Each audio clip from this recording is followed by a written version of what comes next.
Welcome, everyone, to another edition of the Irish Breakdown podcast presented by FanDuel. I'm your host, Vince D'Addario. That guy is Brian Driscoll. That guy is Trevor Trowbridge. That guy is Sean Davis. And we are here, ladies and gentlemen, to talk about the Notre Dame. We'll call it a win, but there are so many other adjectives that you could use to describe that game. The final score, 70-7 over a Power 4 team. By the way, just a pretty good performance there by the Irish. And so we're going to talk about it. And this will be the final post game of the regular season where we start on the same day that the game started. So that's awesome. So anyway, we got a lot to talk about today because say post game show of the regular season. I was like, wait a minute, what? No, I didn't know that. I just like to continuously bring up the fact that the next game starts at 10:30.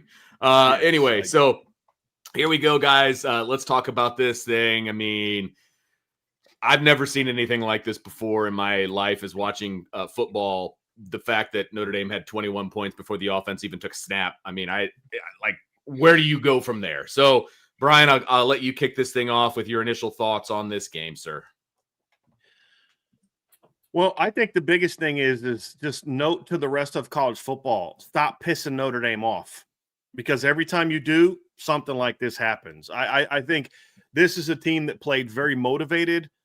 This is a team that played very there was a little something different about this football team in this game, guys. They wanted this game bad, and they just came out and absolutely took it to them. You know, it was about 3 weeks ago, right? We're sitting here doing the post-game show after Boston College, and we're saying, like, look, there needs to be some leadership stepping up in this game that's going to say, hey, look, when you play an inferior opponent, you've got to be locked in, you've got to be focused, and that team just wasn't focused that day. This team came out today as locked in as you could imagine against a team like this. Like we said all week in our shows, and Sean, I know you guys talked about the same thing, which is why we didn't talk a lot about Syracuse this week. They're not very good. They're not. And they haven't been good for a while. They, you know, and this was going to be a convincing win. We all predicted blowouts. It was more about, like, what's Notre Dame going to be coming in? What's their focus going to be? What's their fire going to be? Are they just going to roll the ball out and think that Purdue's going to roll over and die like Boston College? Or are they going to come out and say, hey, we are a dominant football team, but we're going to show the world? And that's exactly what they did today, guys. In every single phase of the game, they absolutely destroyed Syracuse. And I honestly I've been in some games where we've scored 70 points and beat teams as a coach, and 60 points and beat teams as a coach. I've never seen anything like this. Notre Dame literally could have scored 100 points in this game if they wanted to, literally. And I've also never seen a situation where you're up 21-0 before your offense takes a snap. Like, Vince and I are just looking at each other outside watching the game, and we're just kind of like laughing, like not at Syracuse, but just like in amazement. Like, I've never seen anything like this. And we're seeing this football team really grow up in front of our eyes this last month. When you think about what we saw against Boston College, and we challenged the leadership of that football team, guys, in our postgame show after that game, and to watch this team come out the next 3 weeks and blow out a ranked Navy team, blow out a ranked Pitt team, and blow out yes, Syracuse is struggling. Notre Dame absolutely destroyed a team the way that a number 1, 2, or 3 ranked team should have done against a team like this. And boy, it was fun to watch. It was really fun to watch, and to just see. We've said all year, like, we're waiting to kind of see a complete game, and they did that with CJ Carr passing for 49 yards, completed 5 passes. You know, like the biggest mismatch you had on paper was your passing game against their pass defense, and you didn't even need it. And honestly, I think the 9 attempts was more about just, well, we got to throw it. Like, we got to get them some attempts. They could have literally come into this game and not thrown a pass, and the score would have looked exactly the same. Guys, it was a fun performance, an absolutely dominant performance. And Jeremiah Love, to me, he had his statement, his Heisman statement today, and he's going to get another crack at it next week. But this was a really, really impressive performance, just all around. Marcus Freeman just You could, I wasn't watching the TV broadcast. You could see on the sideline, he was a little fired up in this game. You know, like he goes and does the halftime reviews all nice and calm, but we watched him that whole first half, Vince. He was not nice and calm. He came out with a little bit of fire today. And man, this team really came out and fed off of that. They fed off their head coach. You could tell they put a strong week of work in, ready to come out and really have a dominant senior day performance in just every phase of the game. It was fun to watch. Fun to watch. Yeah, I mean, his first comment in the post-game press conference was about, like, they still have work that they have to do. It wasn't a perfect game and all that stuff. And, like, it's the right mindset that you need, you know. But, Brian, to your point, I've never seen anything like that. I mean, this is, with all due respect to Syracuse, I really like Fran Brown as a head coach. You could tell at the handshake at the end of the game, Marcus Freeman also holds Fran Brown in a very high regard. And I know that, they have some chemistry going back and previous coaching experiences, different clinics, but anything that Syracuse did today, Notre Dame allowed. Like, they allowed it to happen in one way or another. I mean, if they wanted to, Syracuse could have went 3 and out every single drive. If they want, I mean, this game could have looked a lot worse than what it was. I mean, I've never, ever, ever seen anything like it. There was a stretch of time where Notre Dame's offense had 11 plays and scored 21 points. The offense. That was after the defense and the special teams put up 21 points. I mean, it was dominant. I talked about it in our game predictions. I said this feels like a game where all 3 phases of Notre Dame are going to score: offense, defense, special teams. And I waited till one quarter to find out if that was going to come to fruition or not. And so here we are. But it was an extremely dominant win. I mean, the defense checked all the boxes for us, especially, like, for me, first and second team defense especially. I mean, came out aggressive. They weren't lazy. They were focused. I mean, if anything, they were more aggressive than what we saw them against Pitt. And that was a ranked matchup. I mean, this defense was fantastic tonight.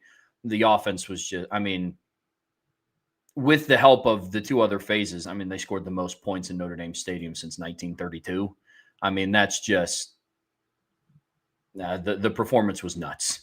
It's not too bad when you do something that hasn't been done in almost 100 years.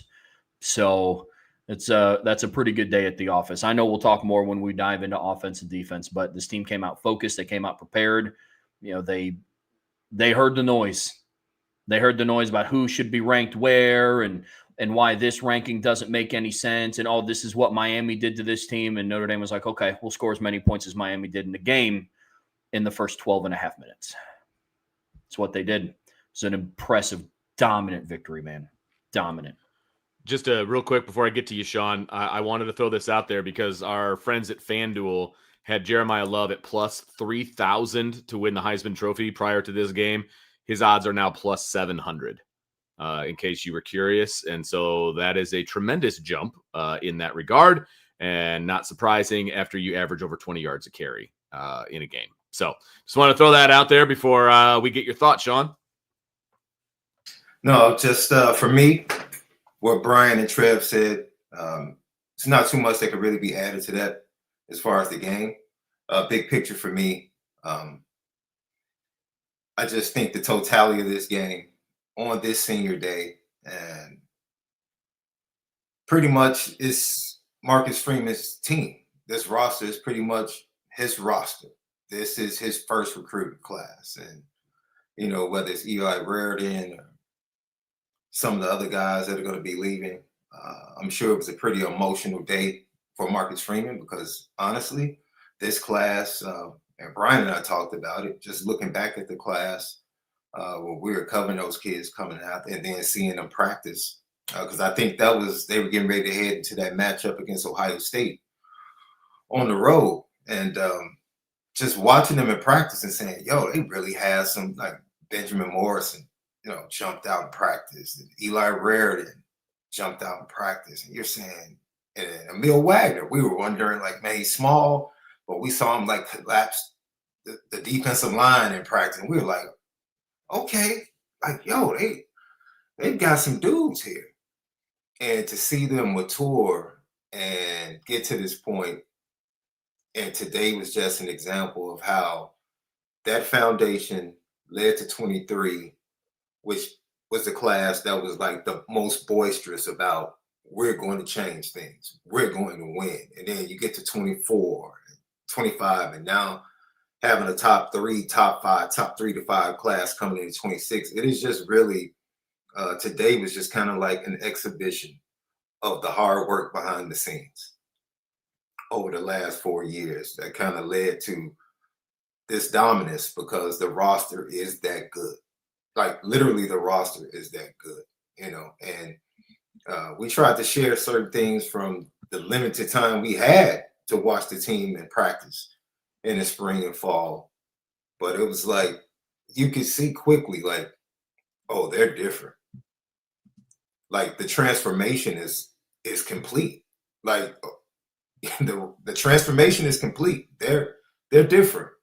And so when you get a superly overmatched squad like Syracuse, and we know why, injuries and everything. Man, this is what you get. Like they said, when you get a focused, uber talented team from top to bottom, doesn't matter. First, second string, 1A, 1B, second string, doesn't matter.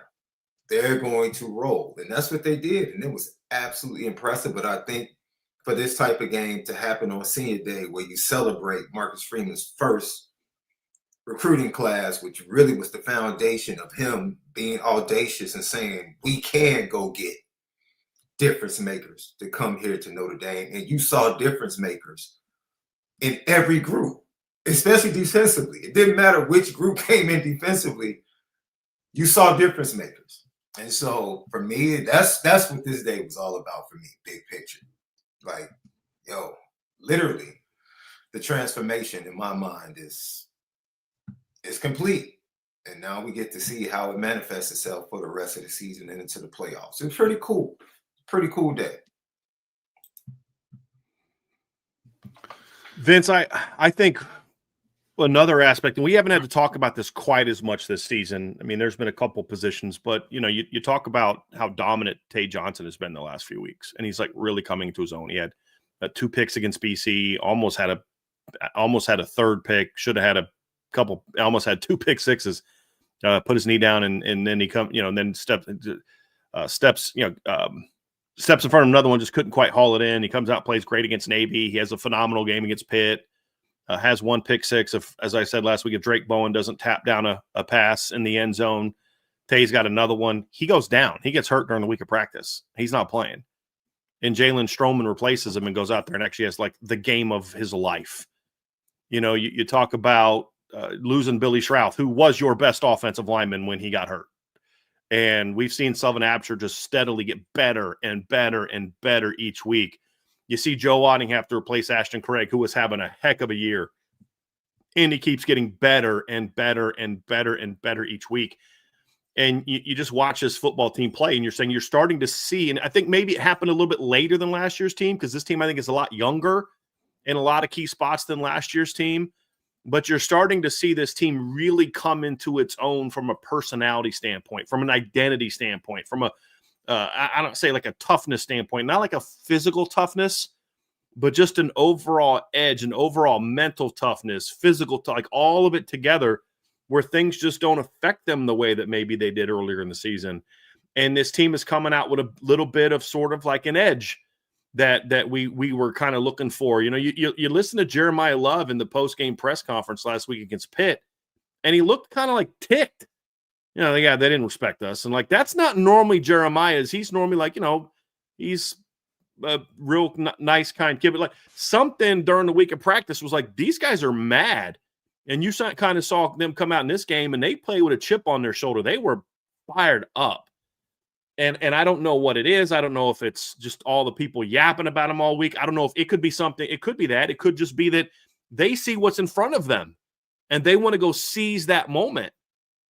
But whatever it is, this wasn't just because like, oh, Syracuse is bad. Syracuse is bad, and Miami beat them 38-10. It was 14-0 at halftime. Notre Dame had them down 14-0 before the offense even stepped on the field. It was 3 minutes in. Like this was worse than just, oh, this is a bad beat up football team. That would have made it like 56-7. I mean, what our predictions were. I went 59-7. Trev, I think you were like 52-3. Vince, you were like 56-10. That all reflected a beat up football team. This was much worse than that. much worse than that. This was a team that appears to be on a mission that is letting the country know this is who we are.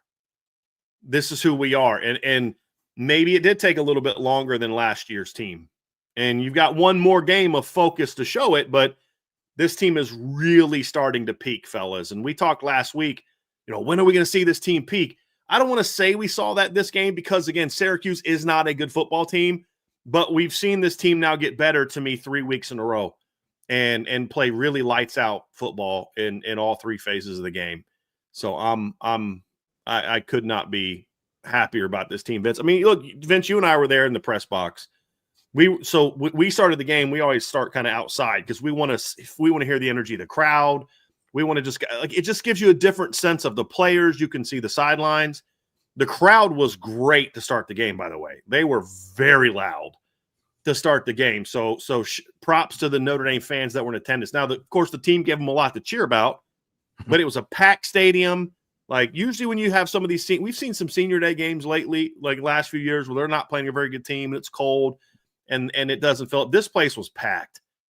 But Vince, you and I saw it during pregame. We saw it, during the early part of the game. That team came out, Vince. At least I thought. You tell me if you don't disagree, because we were standing side by side during the game. I just felt like this team came out with a different type of swagger than what we saw. What we've seen all year. Look, I was down on the sideline against Pitt, and they looked very confident on the sideline against Pitt last week as well. I mean, even John Gruden made a comment. If you guys saw the video came, he's like, "Well, this Notre Dame team's different. Like these guys look different." But it's not just that they're big and athletic and all that. It's just this team's playing with a level of confidence that you don't see from just every team. You see it from the special teams. I see it when I watch Ohio State play. I see it when I watch Notre Dame play. I saw it when I watched Georgia play last week. That might be the end of the list. And it was really, really fun to see this unit, guys. But I feel like big picture, Notre Dame made a statement today. And it's kind of what I want to talk about before we dive into the offense, fellas, because there's more to this than just you won a game 70-6. You have a statement that you're trying to make to college football. You got a statement you're trying to make to college football playoff committee. You got a statement, you got people from Alabama crying and they go out and, Vince, I put a screenshot out where it was 2 minutes, like literally 6:49 left in that game for Bama and 6:49 left in the second quarter for Notre Dame. Bama's playing Eastern Illinois and it's 49-0 in both games. It was 2 minutes left in the game for Bama, 2 minutes left in the second half for Notre Dame. And it's 49-0 both teams. And the offense comes out in the second half, first drive, house it. Like, okay, they're still pretty fired up. I think this team knew they needed to make it, or I don't know if they knew they needed to make a statement. I think this team wanted to make a statement to all the people that have been, like, Trev, we talked about it. You can't avoid the noise that was going on this week. You can't avoid it unless you just completely get off socials all week. But even then, your friends are on it. Your roommates are on it. Like, you can't just, I may not be watching TV, but it doesn't mean my wife's not going to tell me what she saw on TV. You know what I mean? Or my buddy's not going to be like, hey, man, did you see what such and such said? Or, I think this team knew they had to make they wanted to make a statement. And this is what it was. And it's scary when you start thinking about, like, because these last three games, fellas, Syracuse is bad. Pitt and Navy were ranked when Notre Dame played them, and they have won by 39-22, where they let the other team score in the final second of the game, and then 63, where they let the team score in the final second of the game. I mean, Notre Dame has given up 22 points in the last two games, and 14 of those 22 points came 13 of those 22 points came with less than 5 seconds left in the game.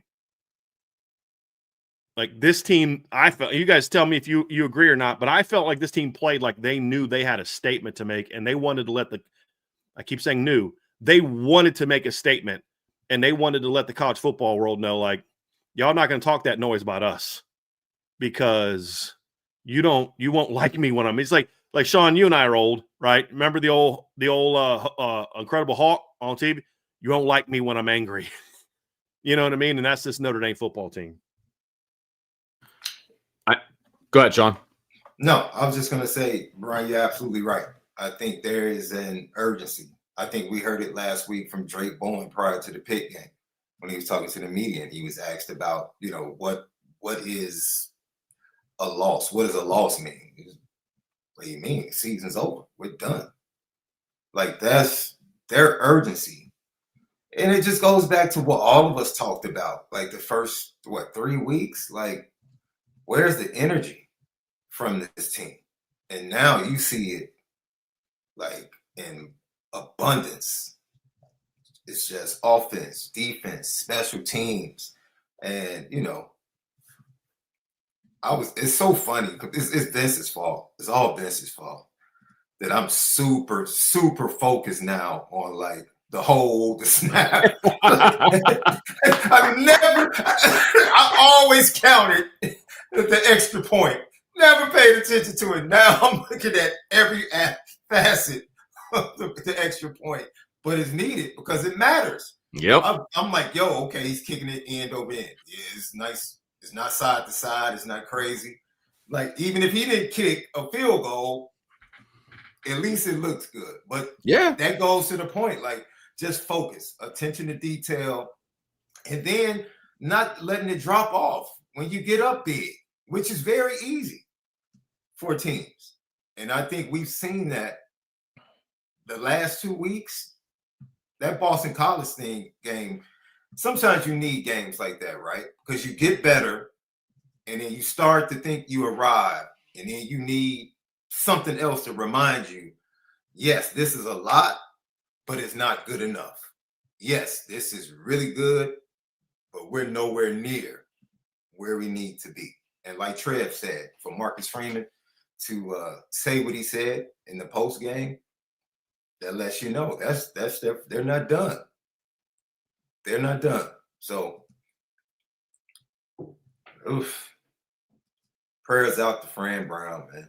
Yeah. This has been a rough year for them. It really has. And they kind of suffered. It's like they kind of I didn't hear a thing from Syracuse players and coaches this week other than just nothing but respect for Notre Dame. This wasn't like, Syracuse, you all want to run your mouth like Pitt was last week. This was more of a, this is more of the scene from, Harlem Nights. It's like, don't take this butt whooping personally. This isn't about you. This is about us. And you're just unfortunately the one on the other side. You're just the one on the other side that's going to have to catch it. Sorry, guys. But yeah, Trev, what are your thoughts on this one, man? Just kind of big picture. Like, what do you feel like that? What we're on some, and then what is the statement that you think Notre Dame made today as a team? Yeah, overall, I think their statement was, look, it's one thing to know that you are a really good football team. It's another thing to play like it. And that's what this team did today. You hear a lot about all the talk about the committee, because let's have an honest conversation about something, fellas. We can listen to all of the press conferences about, we block out the noise. Dude, you're 18 years old. You're not blocking out the noise. Now you're telling me you don't have people that you go to class with talking about what they hear on TV. You're talking to people that you're bunked up with in the dorm rooms aren't talking about what you hear about stuff. Like, it's there. It's around you. Hats off to this coaching staff for channeling it into the right thing. I think that's what we saw today. Big picture, my biggest picture takeaway from this game is, we've heard it ever since the committee is, I'm really the playoff rankings came out this year. We've heard other talking heads, Greg McElroy and Joel Klatt and all these other people talk about, Notre Dame looks like they could be, one of the best teams. And it's one thing to know it. It's another thing to play like it. And I think that was the statement today, truthfully. And I think for them, it was faceless opponent. Yeah, it was Syracuse today. If they would have played Stanford today, I think it would have been the same. I don't know about 70-7, but it would have felt the same. Dominance, just never had a chance. I meant what I said. Anything that Syracuse got today, Notre Dame allowed it to happen. That's what this football game was. Because when they pinned their ears back and went after a punter, they blocked it and returned it for a touchdown. When they wanted to play lockdown coverage, they had back-to-back pick sixes, essentially. Jeremiah Love could have ended today with I mean, at one point in the game, they were on pace, like just time and points wise, to score 240 points. I mean, that's what the breakdown was of it. That's how quickly they were putting points up on the board if they wanted to. So that's my biggest takeaway, man, is Notre Dame went out to show today that they are that team that people thought. They are who we thought they were. And that was Notre Dame this afternoon, fellas. It was great.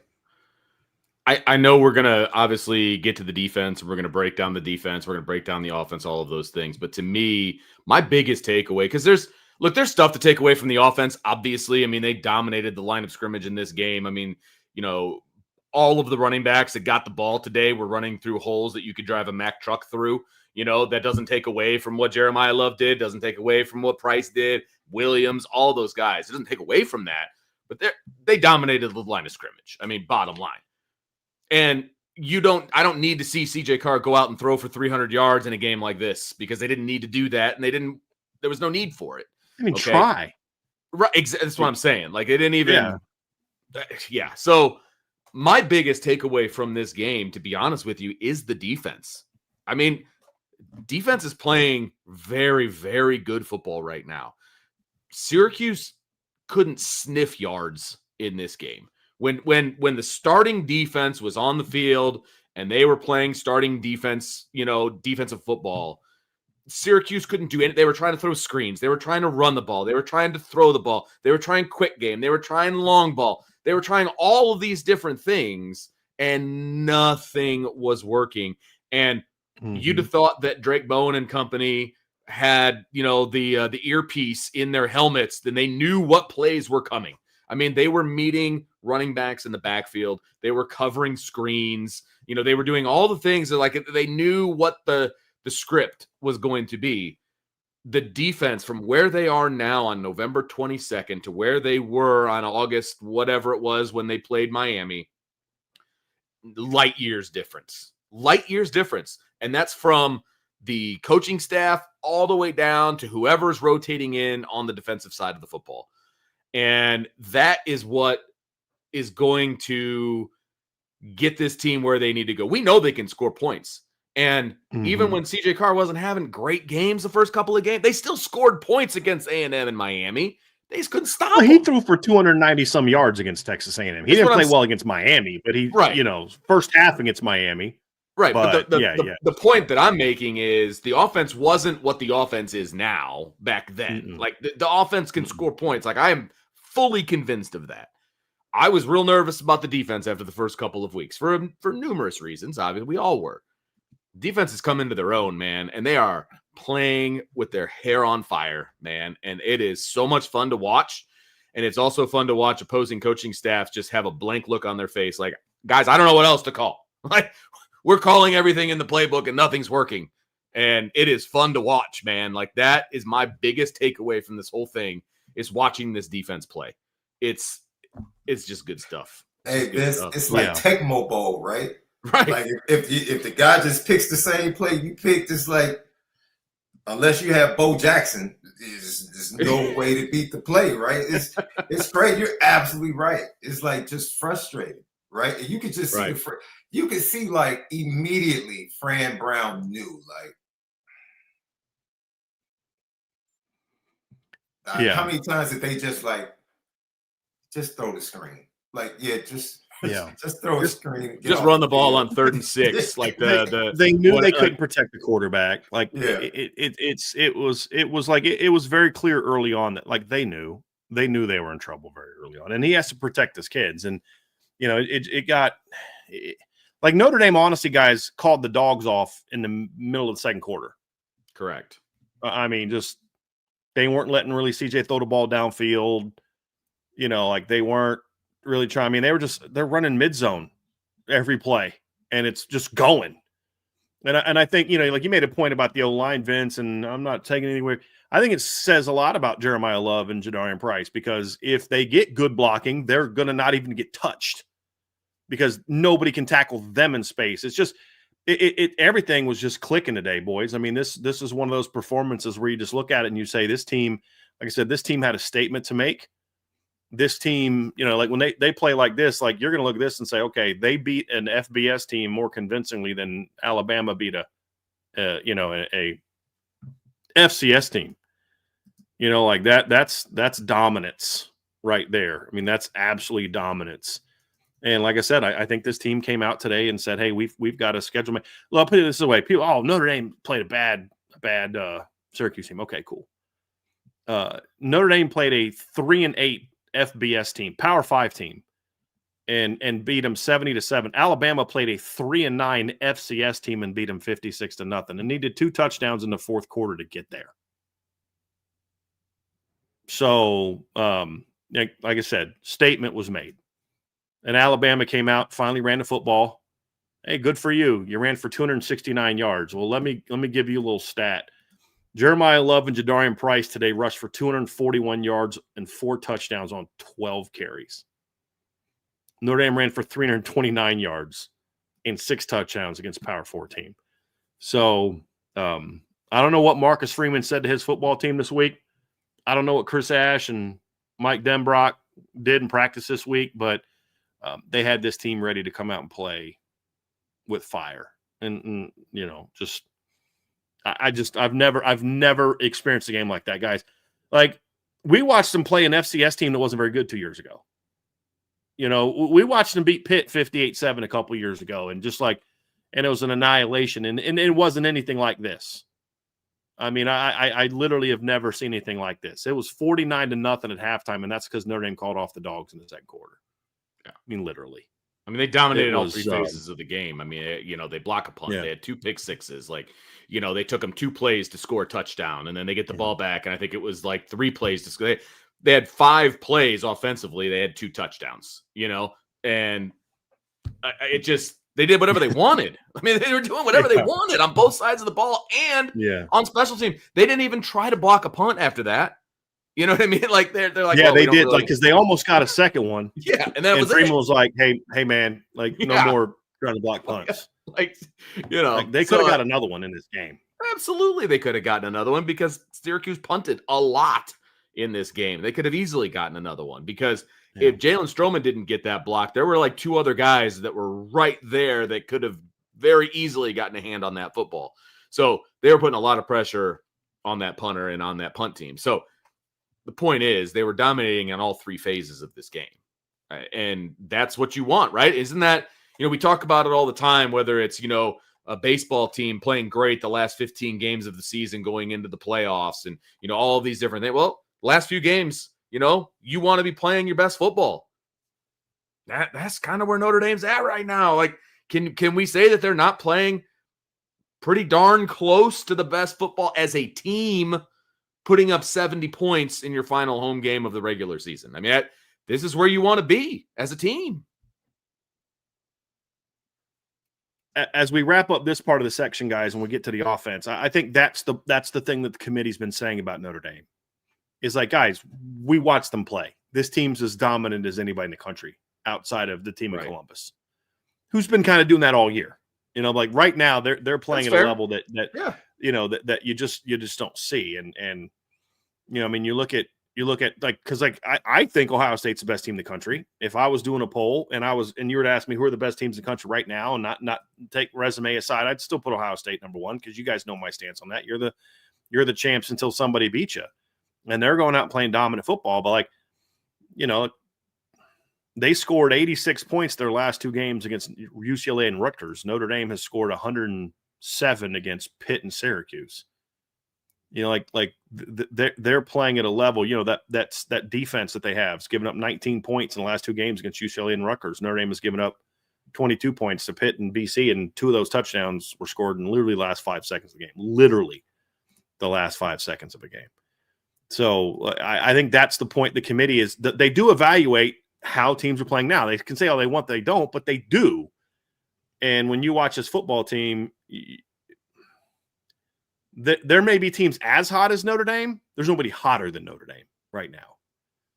And Georgia's a hot football team right now. They played Charlotte today, a bad group of 5 team, and beat them 35-3. That's a 1-10 group of 5 football team. It was 28-3 at halftime. Notre Dame had that in the first 7 minutes of the game. against Syracuse. You know, like the eyeball test is real, and Notre Dame is passing with flying colors. Now, I don't expect Notre Dame to jump Oklahoma in the rankings because did Oklahoma look great today? No, but they won by 11 points against a ranked team. Like, I don't think you're going to drop them for that. And I'm fine with that. But the point is Notre Dame's not going anywhere backwards. No one made a statement today. I mean, Miami's trying to score with 15 seconds left to beat a 3-8 Virginia Tech team by 17. Calling a bunch of timeouts to do it, by the way. Exactly. Yeah. Right. Whereas Notre Dame's calling the dogs off in the second quarter against a team that Miami just played 2 weeks ago and beat 38-10 and was winning 14-0 at halftime. Notre Dame was beating that before the offense took the field. Those things absolutely do matter because they do look at common opponents. Got to do it for one more week. Sure. But, statement made. Absolutely statement made. There's not much more Notre Dame can do from a statement standpoint at that point. Today. There's not a whole lot more that they could have done to make more of a statement. So that's going to do it for this part of our post-game show. Make sure you give us a 5-star review, all of those fun things. It really helps us out. We really appreciate it. Jump on the boards at boards.irishbreakdown.com because that is where all of the conversation goes, and we'll have our upon further review video breakdowns and all of those things over on the boards. You got to be a premium message board subscriber to get all of that. So you definitely want to check that out.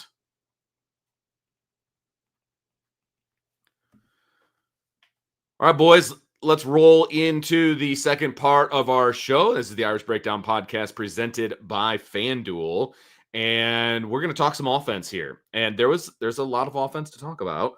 Most of it was on the ground. The vast majority of it was on the ground. And so, Trev, why don't you give us your thoughts on the offense and what you saw today? You take it anywhere you want, my friend. The floor is yours. Yeah, I mean, when you talk about wanting to show dominance, I mean, Notre Dame easily could have passed for CJ Carr very easily could have put up a very gaudy stat line today. But I think what marks dominance for a team is when you don't have to do that. I mean, we're talking about a football team that ended the day with 329 rush yards. That includes a 10-yard sack by CJ Carr, unfortunately, because that goes against team rushing yards. But you take that out, they rushed for 339 rushing yards as a team. They had 6 rushing touchdowns today.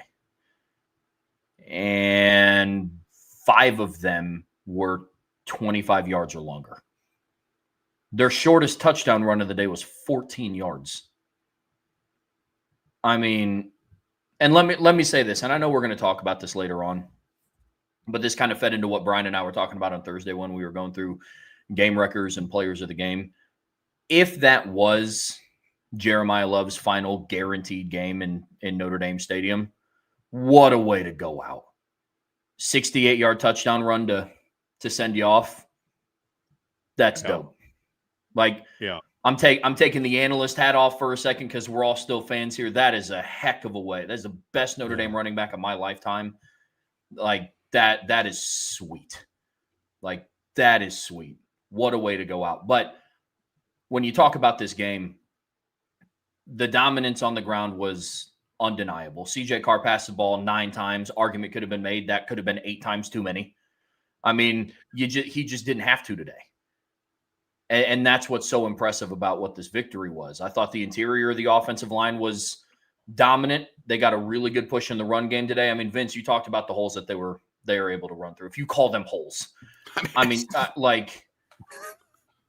holes, the canyons, ravines. Yeah. I don't know what you want to say that they ran through, man. But and I will also say there were a lot of business decisions being made by Syracuse defenders in this game too. Yeah, there was some really spotty tackling going on at the point of attack. I think part of that was. I'll explain it. But yeah, you keep going, Trev. Sorry, I didn't mean to interrupt you, man. No, you were all good.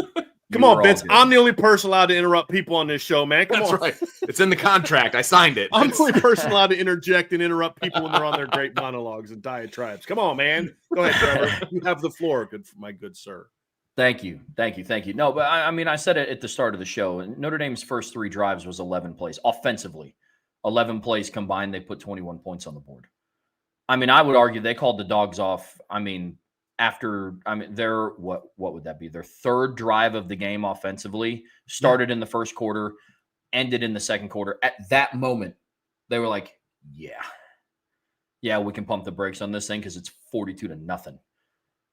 And then on their first drive of the second quarter, like that started in the second quarter, J-Love goes for a touchdown. I mean, it was dominant, man. It was dominant. I wish I had more like intricate pass game breakdowns to have. Like the goal line play was good to Will Pauling, but I mean, it was just the dominance on the ground was outstanding. Outstanding. The game plan was not meant to be as run heavy as it was. I mean, first play of the game they ran a bootleg and completed a 14-yard pass. And then on the very next play, Jeremiah Love goes for a 45-yard touchdown. They come out the next series, their second offensive series, and they ran a slot fade to Malachi Fields on the first play. Went incomplete. I was happy about it. Vince and I were talking about it up top. I said, look, it went incomplete. Malachi's got to make a little bit better play on the ball. CJ threw just a tad too high. But I like that. Look, that's what we want to see. And then the next two plays, Jadarian Price goes 11 yards and 58 yards for a touchdown. It's kind of like the game plan was very clearly, I mean, they threw on first down of each of their first two drives. Like Mike Denbrock clearly came into this game thinking, hey, we're gonna throw the football on a team that's not very good defending the pass. But it's like I don't know what you're supposed to do when you're running one play and you're going to the house, two plays and you're going to the house. I mean, the game plan was very clearly designed to throw. You come out in your third series, they throw another deep shot to Jeremiah Love. Then Jeremiah goes for 17. Then CJ completes a pass for 12 to Malachi. And then they're now in the red zone and he throws a touchdown pass. And that was it for CJ Carr at that point in time. I mean, that was like, okay, CJ is not going to really do a whole lot more in this football game because at that point in time, it was 42-0. And as you guys said, like it was very clear that Marcus Freeman, I'll say this. If there were a couple people whose names I won't mention were the head coach on the other sideline, this game would have looked a lot worse. You guys feel me on that one? Like it was very clear. Because again, Fran Brown's one of those guys. He's not over there running his mouth about Notre Dame. He's focused on his team. He gave a lot of praise. I thought, Sean, I don't know if, I know you listened to press conference. Well, I thought he's very praiseworthy in Notre Dame. He's a guy that's very well respected in the coaching circles as a guy that's a hard worker and worked his way to get his position, the job he did last year with Syracuse. They know he's going through a tough year right now with all the crazy injuries they've had. And, and it was very clear that Marcus Freeman was like, hey, guys, we've made our point. We're going to keep playing hard, but we're not going to like have CJ running, bootleg throwback bombs. And again, it's like they didn't really have a chance to do that even if they wanted to. I mean, their first drive was 2 plays for 59 yards touchdown. Next drive is 3 plays, 69 yards touchdown. Next series is 6 play, 36 yards touchdown. Next drive is 4 plays, 59-yard touchdown. Your next series went 3 and out. And then your next series was the beginning of the third quarter, and they went 3 plays, 75 yards and a touchdown. And then they pulled the starters. I mean, at that point in time, guys, you had only run 5, 11, 15, 18, 21 offensive plays when CJ Carr got pulled. He threw the ball 9 times. So very clearly the game plan was to be balanced, but it was just like, well, when you're starting running backs finish the game and they both get pulled, like they both got a series in the second half. Actually, Jadar only got a carry in the second half. They both got a carry in the second half. And when your 2 running backs combined for 241 yards, 4 touchdowns on 12 carries, they literally scored every third carry. You're not going to have a whole lot of chances to throw the football. So I think this was meant to be a very different game plan than it turned out to be. But that's what good coaches do. You know what I mean? Like, look, right now we are killing them up front. Regarding the run game, the offensive line, and we'll go back and watch the film again and make sure that this is what we saw. But from watching it live, looking at replays as they're going, I thought the offensive line was dominant. I mean, in battle, there was a play where Subin Absher got beat off the line, but he then works to get around and then puts the guy down and lets, I think it was Jadarian, cut off of him. It's like, that's battling. No, it wasn't perfect. That's not going to be, teach tape where you're like, this is how to properly come off. He got beat low, but he battled and puts it on the ground. Joe Otting was outstanding from what I could tell in this game. I thought Emil Wagner probably had his most flashy game of the season in the run game. And I thought Eli Raridan early in the game was blocking like somebody said something about his mama before the game. Like he was blocking great, I felt. And then the other thing too is you'll see, and we'll have a run game breakdown on this. Pitt was playing hard, crashing hard to call side. So, and what I mean is like if Notre Dame's running inside mid zone to the right, Pitt was flowing hard to it. And the first, because partly that's what Notre Dame does. Their mid zone is a vertical to bounce run normally. And then the first two big runs bounced. They were outside in vertical cuts. And so they started kind of overplaying that. And that's when the back cuts opened up. Like I think it was Jadarian made a great cut on a mid zone behind the backside guard on mid zone because they were crashing so hard. So I think part of that too is you just saw plays where like there was a play where the D tackle tries to slant across Sullivan Absher's face he was backside of a mid zone. So Sully just washes him down like 10 feet and Jadarian cuts behind him for a big play. I think it was Jadarian. It might have been Jeremiah. It was hard to tell the difference between the two of them. And you're like, that's an offensive line that's getting great movement in this game. So I'm really looking forward to going back and watching the film of the offensive line because if they played on film like I thought they did, watching them live, it's evidence that for the third straight game, they've gotten better each week. I thought they were pretty good against Pitt last week, guys. That Pitt defense is very good. Look what they're doing to Georgia Tech right now. Pitt's beating Georgia Tech right now in the first quarter, 21-0. And they're eating up the Georgia Tech offense. And they ate up the offenses they played before that. And then just Notre Dame's the one that ran all over them. Why? Because Notre Dame's a different breed right now. And this offensive line is starting to come in their own. And Joe Wadding is not 100%. You guys saw it last week, ankle wrapped. But that kid is playing his butt off. Sullivan Absher's playing his butt off. And it just feeds into the mentality that this team has. But also, you got to give Joe Rudolph a lot of credit. I've got my issues with this and that. But he has had to endure injuries the last 2 years. And in both times, the guys that step into play aren't as talented as the guys that got hurt, but they play hard. Rocco Spindler played his butt off when he got put in the starting lineup last year. To the point when Billy Schrouth came back, they took Sam Pendleton out of the lineup and left Rocco in there. Played his tail off. When Pat Coogan got thrust in the starting lineup, he played his tail off. This same thing this year. When the first game, Joe Wadding has played 4 games now, I believe, as a starter, right? It wasn't at USC, BC, Navy, Pitt, 5th game. This is his 5th game as a starter, right? So USC, BC, Navy, Pitt, Syracuse. They've had 2 300-yard games since Joe Wadding's been in the starting lineup. I mean, you know, and like when you can do that after losing studs, it tells you a lot about the mindset of that's being developed in that room. No excuses. No excuses for who's out. No excuses. You know, we're going to go out there and we're going to still the expectation is that you're going to play great football, whether you were not starting 2 weeks ago, whether you were starting 2 weeks ago, and you're starting to see this line come together and really gel. And when you do that, fellas, Sean, what have we been saying for 3 years on this show? 2 years, I should say. Just get a body on a body and let these guys work. Well, today they got a body on a body and then pushed. And the result was that. Because if you get that kind of movement with this group of running backs, I mean, Vince and I were talking about, like, it's almost unfair to them. Because you put Aeneas Williams in the game, he's running behind the second-team offensive line, and he pops a big one. Why? Because he'd be Syracuse's best running back by a mile if he was starting at Syracuse. You're putting your third string back in the game, and he's a starter for 8-9 of the teams that Notre Dame played this year. But the tone was set up front by the offensive line from the start.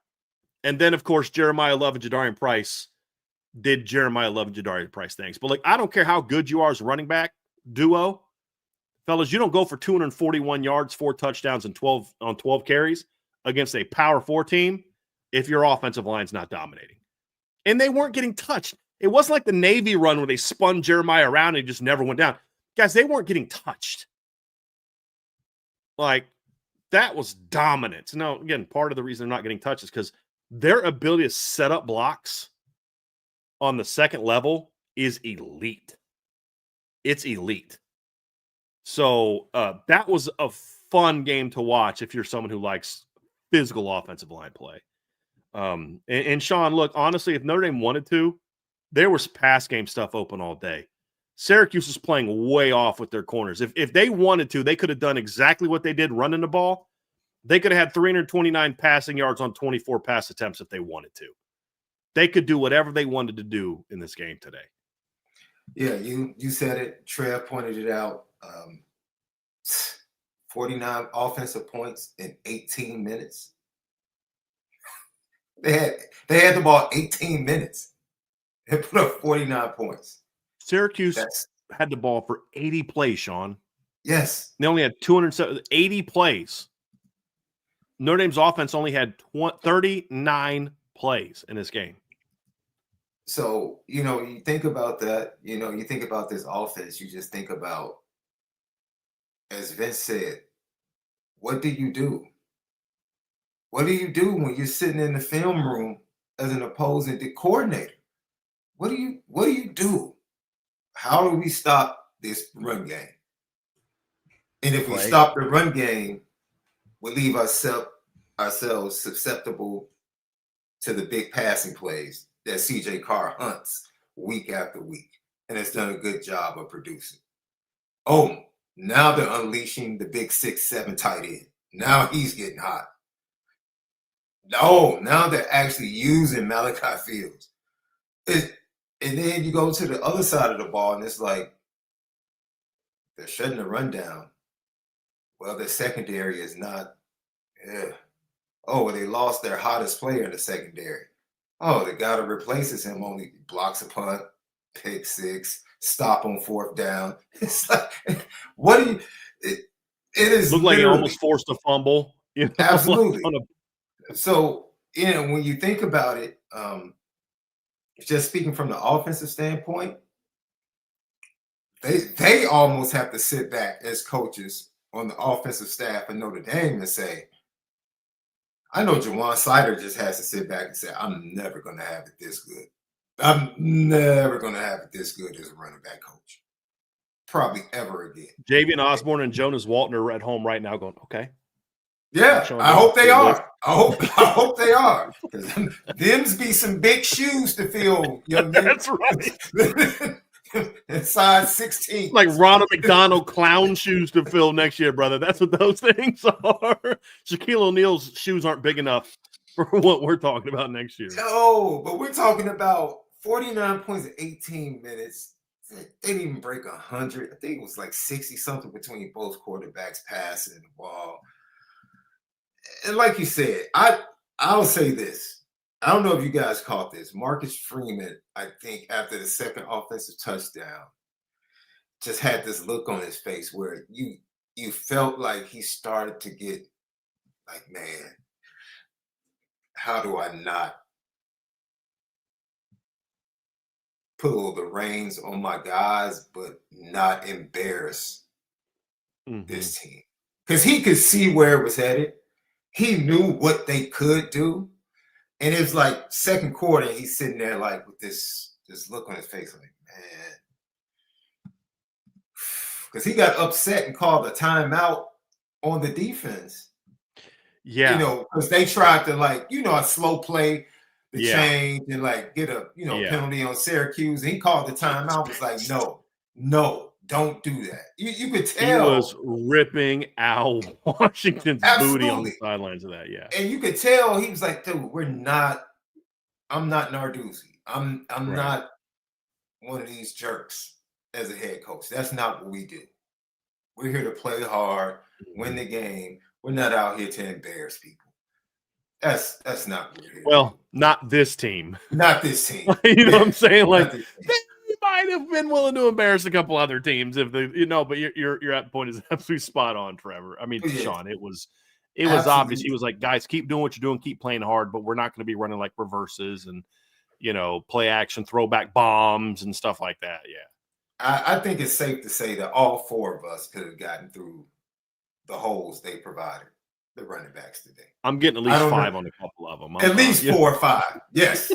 Maybe not 50 or what running backs are able to do, but I could have gotten 4 to 5 yards because, like you said, it was just whatever they tried to counter with, it wasn't an answer. You're just not good enough. Like you said, they tried to just run stunt into the runs. Okay, our running backs are just too good. They're going to see that. They're going to cut back. And then once they get to the second level, you're not athletic enough to keep up with them or tackle them. Or as Vince said, Syracuse started making business decisions because they're like, you're not embarrassing me. You're not spinning on me. You're not putting me on the ESPN top 5 plays tonight.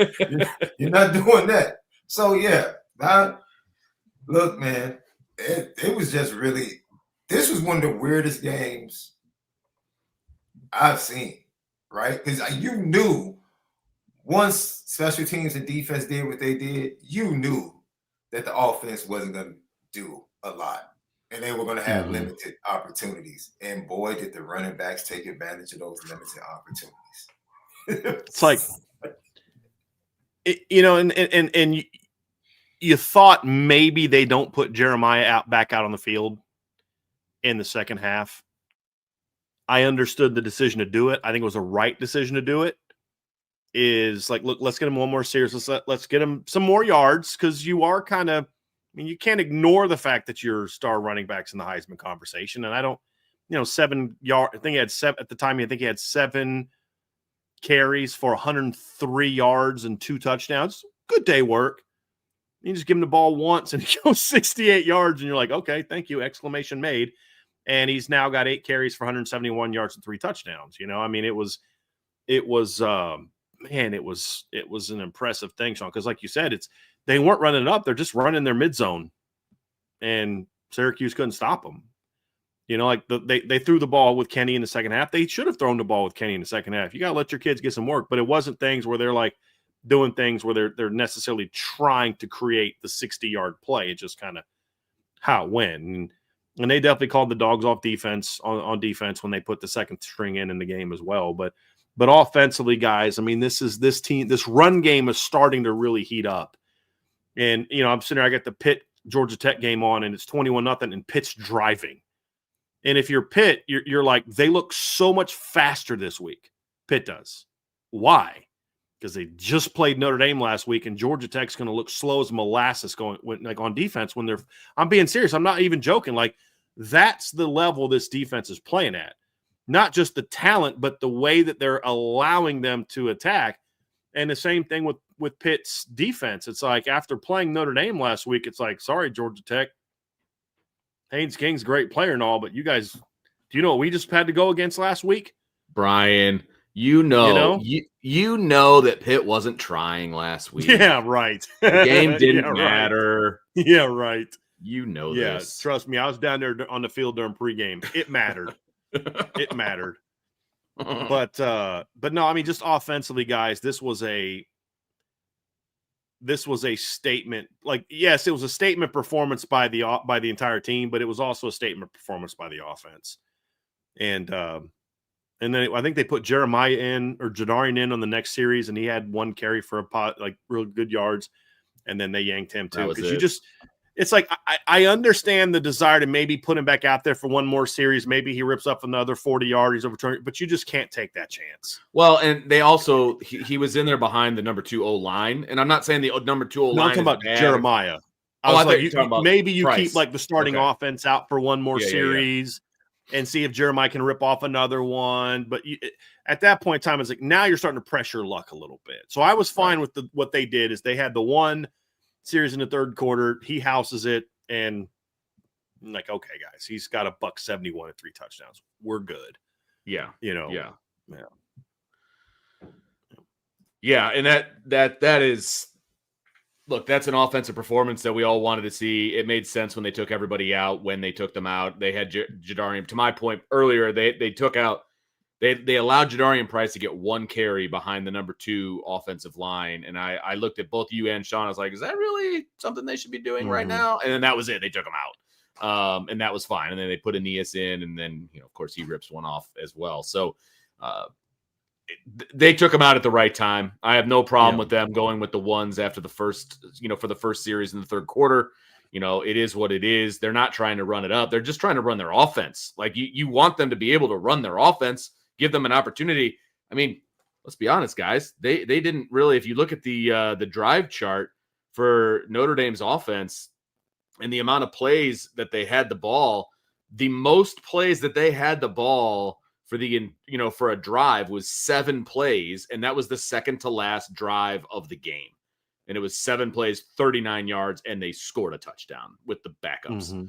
So, I mean, they never really had an opportunity to put a drive together. Like they scored too fast, And so I have no problem with them keeping them in as long as they did. They did not run up the score. There was nothing like that. They were running it up the middle. They weren't doing anything crazy.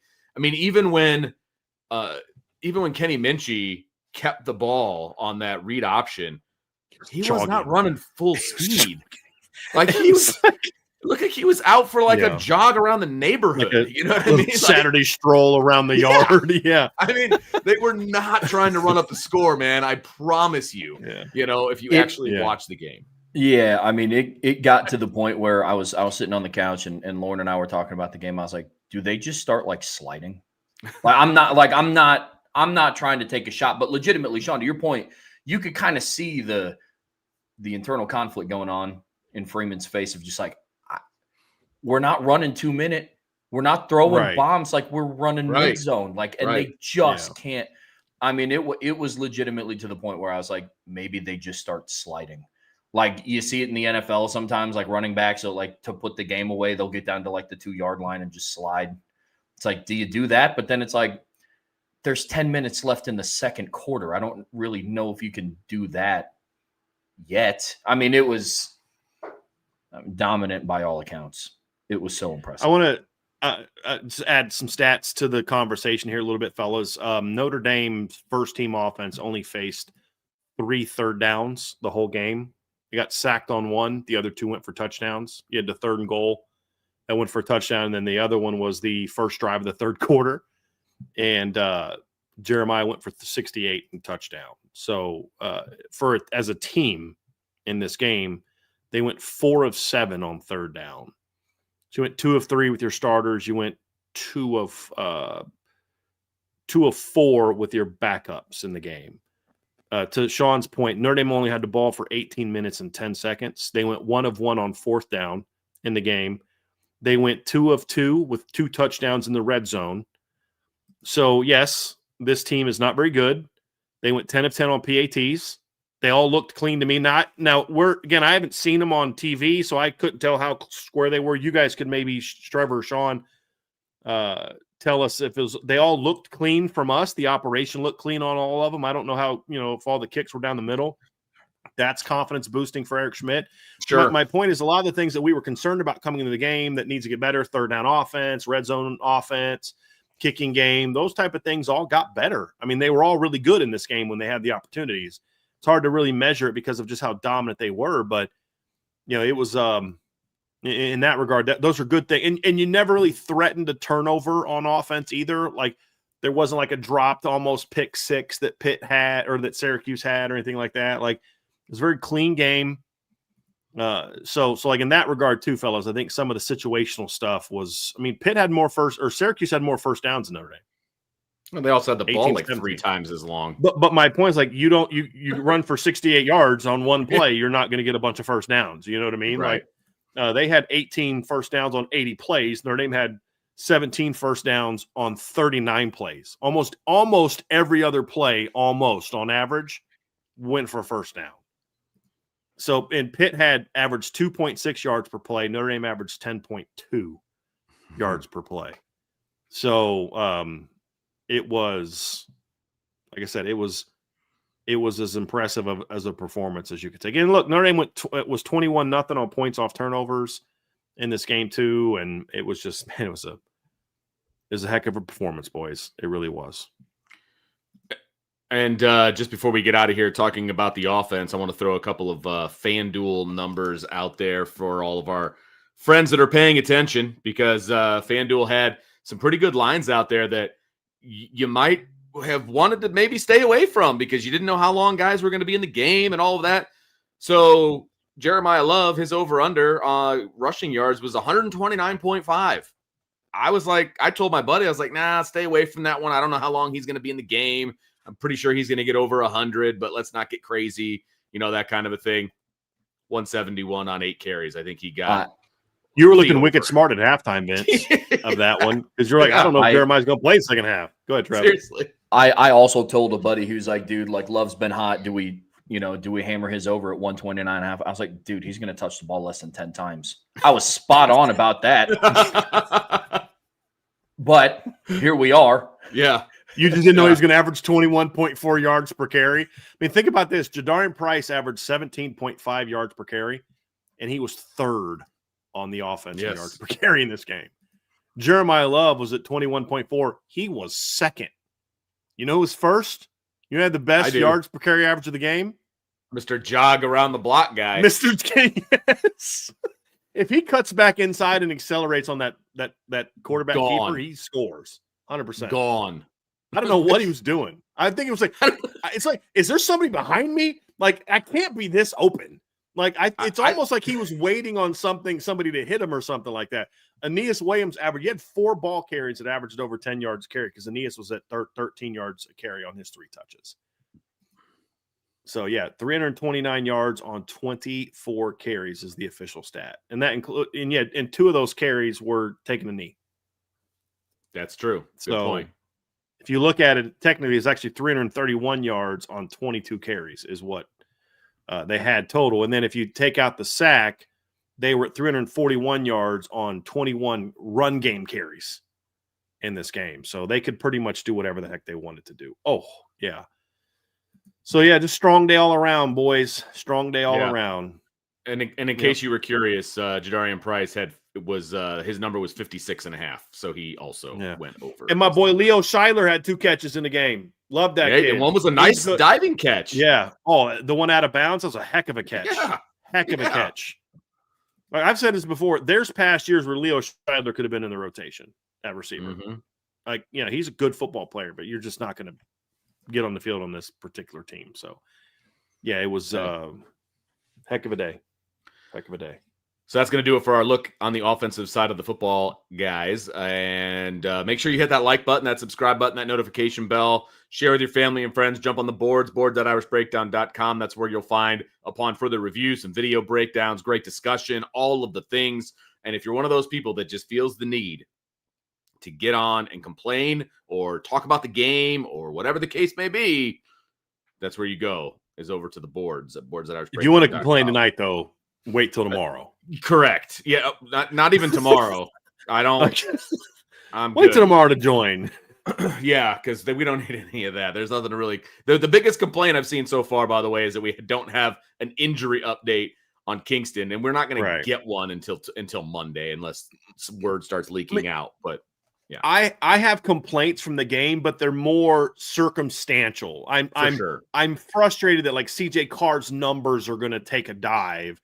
And his chance to get close to 3,000 yards were hurt, not by anything he did or Mike Denbrock did, just the circumstance of the fact that they were up 21-0 before he stepped on the field, and he wasn't going to really be able to throw the ball because you're ripping off a 58-yard run here, 45-yard run here, 68-yard run there. Right. That's a frustration just from a statistical, circumstantial thing. Not mad at anybody, not upset about it. Like, Denbrock should have let him throw. No, Denbrock did exactly what he should have done. He kept feeding the beast. Yeah. It's just one of those things. And, maybe next week they'll be able to make up for it against Stanford. We'll see. But those are my only frustrations. And then, of course, Vince, as you know, I have one on defense, but I get it. I just wanted them to get the shutout at the end. And we'll get there. We'll definitely talk about it. No question. But those are my only frustrations, are just circumstantial. You didn't really get a chance to see certain things, in this game that we would have liked to have seen. The only other thing that I thought was a frustration on offense was they didn't pick up that corner blitz well schematically or as players. and then you had that silly false start penalty at 3rd and goal at the 1. You were able to make Syracuse pay for it, but like again, against better teams, are you going to be able to make that play happen? So just a little, I mean, but those are like such minor nitpicks that it's just like, yeah, this was a pretty dominant performance.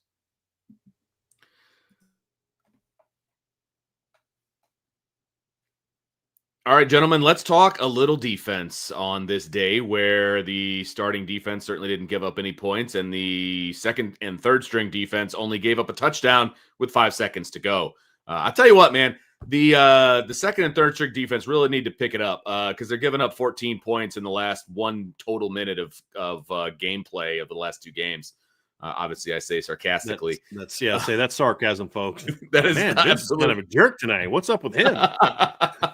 Absolute sarcasm, everybody. But it's still disappointing because I wanted that win to be bigger over apparently the eventual ACC champions in the Pitt Panthers, the way they're playing tonight. But anyway, so let's talk a little bit of defense, fellas. Pretty good day, pretty aggressive day for the defense. I mean, I said it in the open. Syracuse, man, there's nothing that they could do in this game. I mean, Notre Dame was reading their mail well before it ever got to the quarterback. And so, Sean, why don't you lead us off here and give us your thoughts on the defense? I just love the way the interior of the defensive line played today. They were just destructive, whether it was rushing the passer or just getting to the backfield. Notre Dame breaks the record for most tackles for loss in a game with 16. That goes directly to that defensive line. And they've been playing that way. They dominated Pitt last week. They dominated an offensive line that has Pitt up 28-zip right now. And they're moving the ball at will. So that just lets you know how well they're playing and how dominant they've been. You're talking about a team, another ridiculous penalty keeps them from having 3 pick sixes in the game. I mean, the performance today was just absolutely, even if you felt like they were going to win this game by a lot of points, the fashion in which they did it is even more impressive, right? Because like you said, we've seen them at home handily beat Wake Forest, handily beat Pitt before, handily beat Syracuse before. But in this fashion, historically speaking, in the record books, and just eye test and just pure dominance, like we've seen Notre Dame defenses play well, right? Last year it was they just have a lockdown secondary. When you add in, it's almost like at the same time what we talked about CJ Carr, what he's added and how he has allowed the offense to take another step. Al Washington and that defensive line becoming dominant or as good as they've become to kind of be in alignment with the linebackers in the secondary has allowed this defense to put forth a performance as dominant as this. And like we said, the word is just focus, locked in, and just different. It is focused, locked in, and they're different. I mean, you go and you look at the stats, and it's like everybody. I think Jason Anye had 6 tackles today. That's his career high. And he was making plays all over the place. They were flying to the ball, which, I mean, that's not anything new. They're an extremely fast defense. But like you said, there was no letdown. Like what we hear Marcus Freeman say all the time, take next snap. That doesn't matter what you did. It's all about the next snap. And they had that singular focus today defensively, So, like I said, it was just good to see Kahanu Kia get in the game. Jadon Blair, Ethan Long should have had a pick 6. He ends up with another one. God, dog, Mike Mickens can evaluate his tail off, bro. Look, that dude can just eat playing flat out. He can evaluate his butt off. And every time his guys get on the field, they make a truth teller out of him. They just flat out like, yep, he knows what he's doing. I'm about to show you why. And it's crazy. So, man, look, I'm going to be honest, guys. After the Purdue game, I didn't know if we would get here defensively, bro. Just keeping it, just being totally transparent. I didn't know if we could. I would have been happy just being a better, just better, just tackle better, just play zone better, just reroute people, just do the simple things. But the way they're playing, just dominant, and the way the defensive line has kind of stepped up, and they're doing this. This is the crazy thing. The defensive line is playing this way without the defensive lineman on the interior that was playing the best at the time of his injury. He was the best. They lose him, and it's like everybody else is just like, okay, it's our time. Let's just step up. It's a beautiful thing to watch, fellas. It was an absolute beautiful thing to watch. Brian, what are your thoughts on the D? My concern is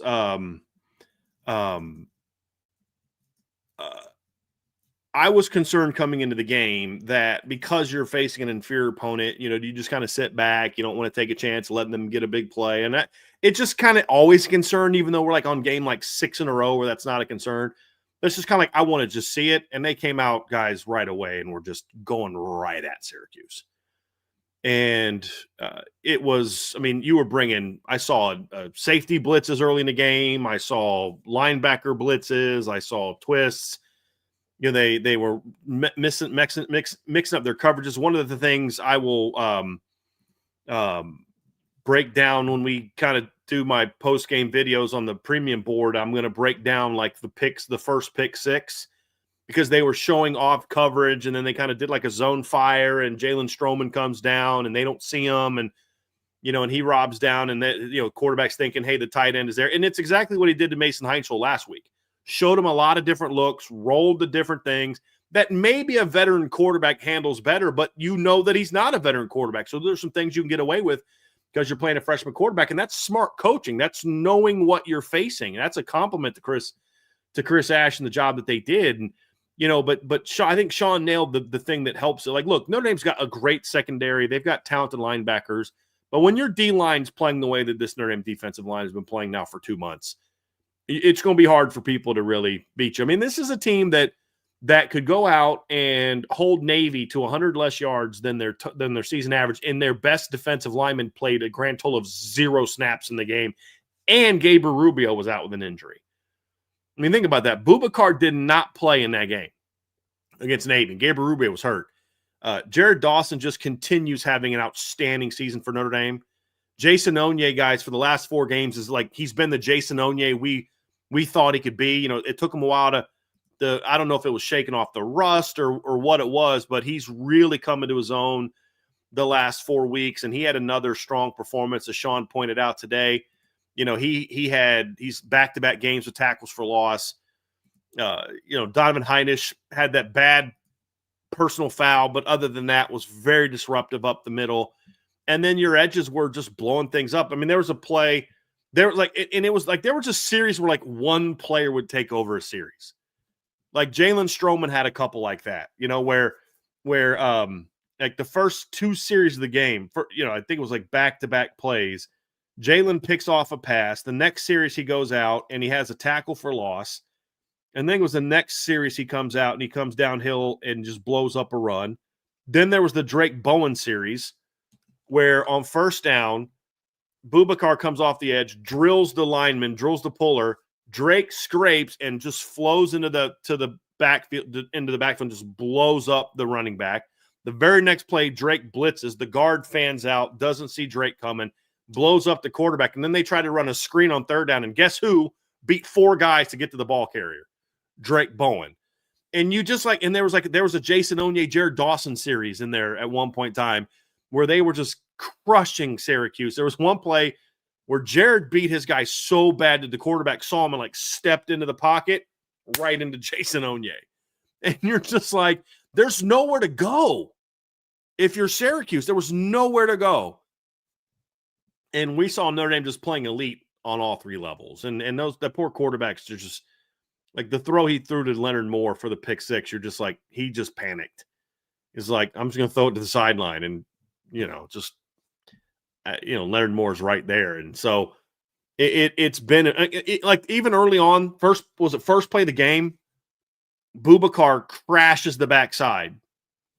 And I'm like, I said to Vince, I was like, because I'm watching the secondary. I was like, did the quarterback just like blow that and not pull? So then I look up to watch the replay, and I see that Boubacar crashes and Jaden Osbury slants right outside of him to take the potential pull away. So if the quarterback did pull, he's going to be running right into Jaden Osbury.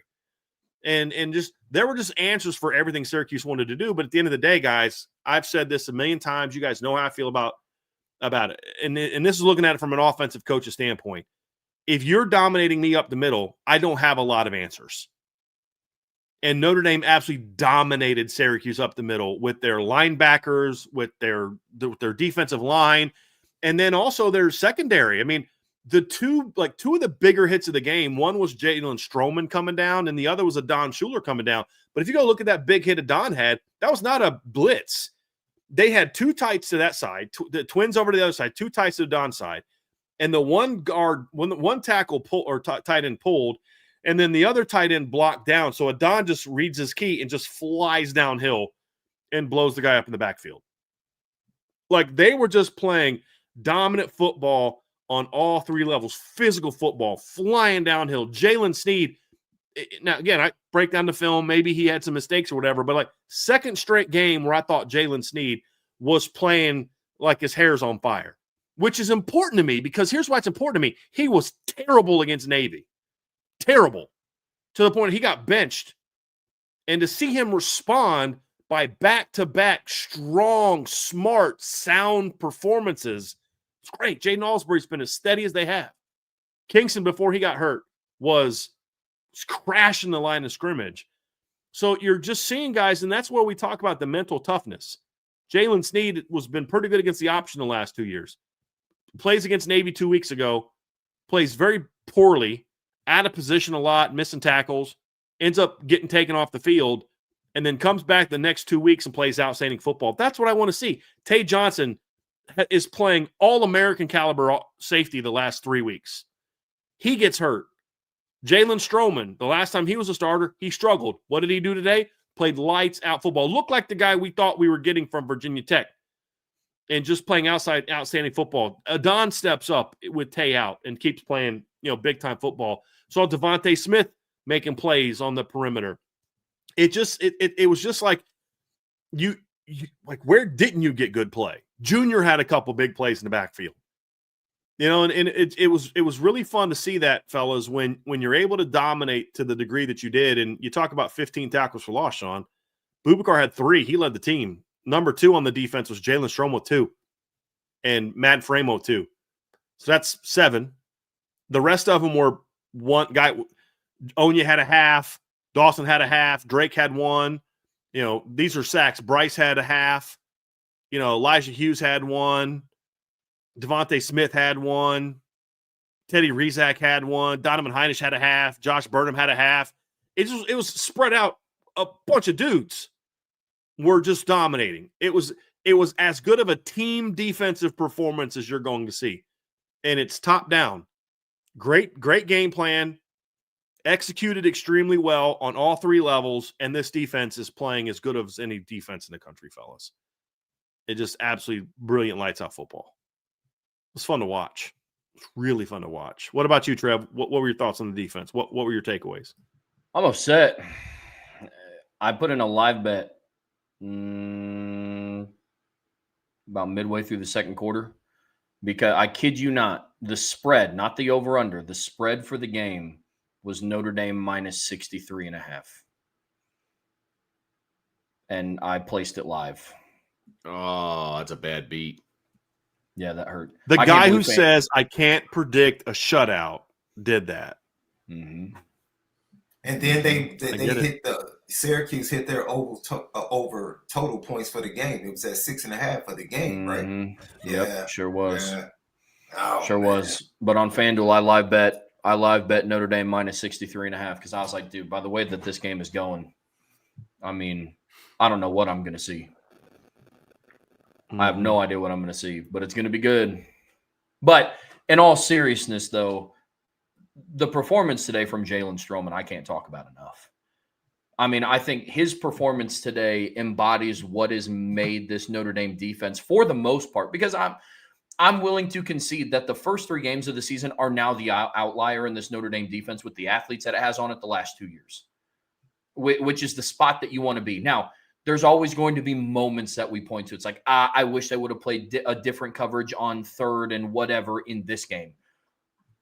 I had some of those same questions last year with Al Golden. Like Al Golden didn't have that perfect game either. Like it's just, but Jalen Strowman, I think, embodies what has made this defense so good.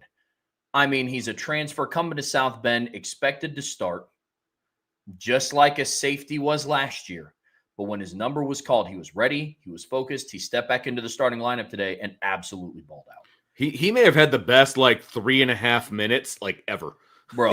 You know what I mean? He had a great game, but the first 3.5 minutes or so of that game was okay, Seven's here to play. It was unbelievable. What did he had a pick six, a block punt, yep, a tackle for loss. Tackle for loss. Yeah. In the first 5 plays on defense and special teams. Yes. I mean, it was the inverse of the beginning of the Texas A&M game. He was really bad to start off against Texas A&M and just flipped that. The thing that I appreciate about this defense, man, is I've heard it in press conferences. I transcribe a lot of press conferences. I write a lot of press conference articles, and it's always, and the messaging has been the same all year. At the start, we take every yard personal. It's like, do you? No disrespect, but I watched Mario Craver get uncovered for 35 yards. Do you take every yard personal? Dude, over the last 7 games, they take everything personal. Mm-hmm. And that's, what they've done has been so impressive. I echo every point that you guys said about the defensive line. Jalen Strowman's performance was great. Hats off to Chris Ash for remaining aggressive because, Brian, that was something that you and I talked about on Thursday of look, they're starting a true freshman walk-on lacrosse player at quarterback today. They could have just sat back, nickeled and dimed it all day, relied on the front four. He was sending it. The defense played aggressive. They responded well. That tells me that, yes, people will look at the final score. I already saw somebody put it in the chat that one of their friends was giving them a hard time about running up the score. Respecting the team that you're playing is playing your style of defense no matter what offensive struggles that you're going through.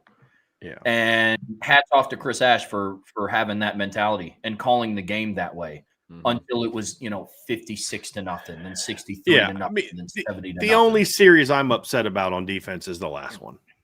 Let those kids. So Trevor. Let those kids heat them up too. Let Madden sick them. I get it, but look, guys, I want to just say this about Jalen Strowman.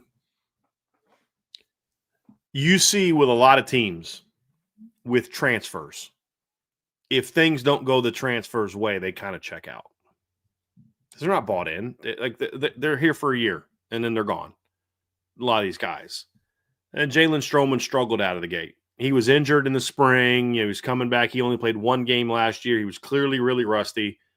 And then also, unfortunately for him, there was this young kid behind him who's going to be a star. If he's not already there. And he'd come in and play and, some minutes, and he wasn't getting a ton of playing time. And he's not sitting there thinking this is exactly what I came to Notre Dame to do. I totally came here to be able to play, 10, 15, 20 snaps a game. This is definitely why. That's not why he came here. He came here to be a starter. He came here to be a guy that was going to get developed and go play in the National Football League. And after the Purdue game, he's played 20, 16, 13, 5, 12, and then last week he played 24 snaps. And tonight he played 51 snaps, and he played like a guy that's been playing all year. You don't do that, guys, if you've been sulking and in your feelings and a bad teammate and a bad in the locker room and not practicing hard, not being locked in. You don't come out in a game like this and play the way that he played if you have had your head in a bad space since you have been basically demoted. I think it says a lot about him as a young man to stay locked in the way that he did, even though it wasn't going the way that I'm sure he thought it was going to go when he got to Notre Dame. And then to come out the way he did and just play just brilliant football today. Hard, physical, just getting after it, just really being competitive, making big plays.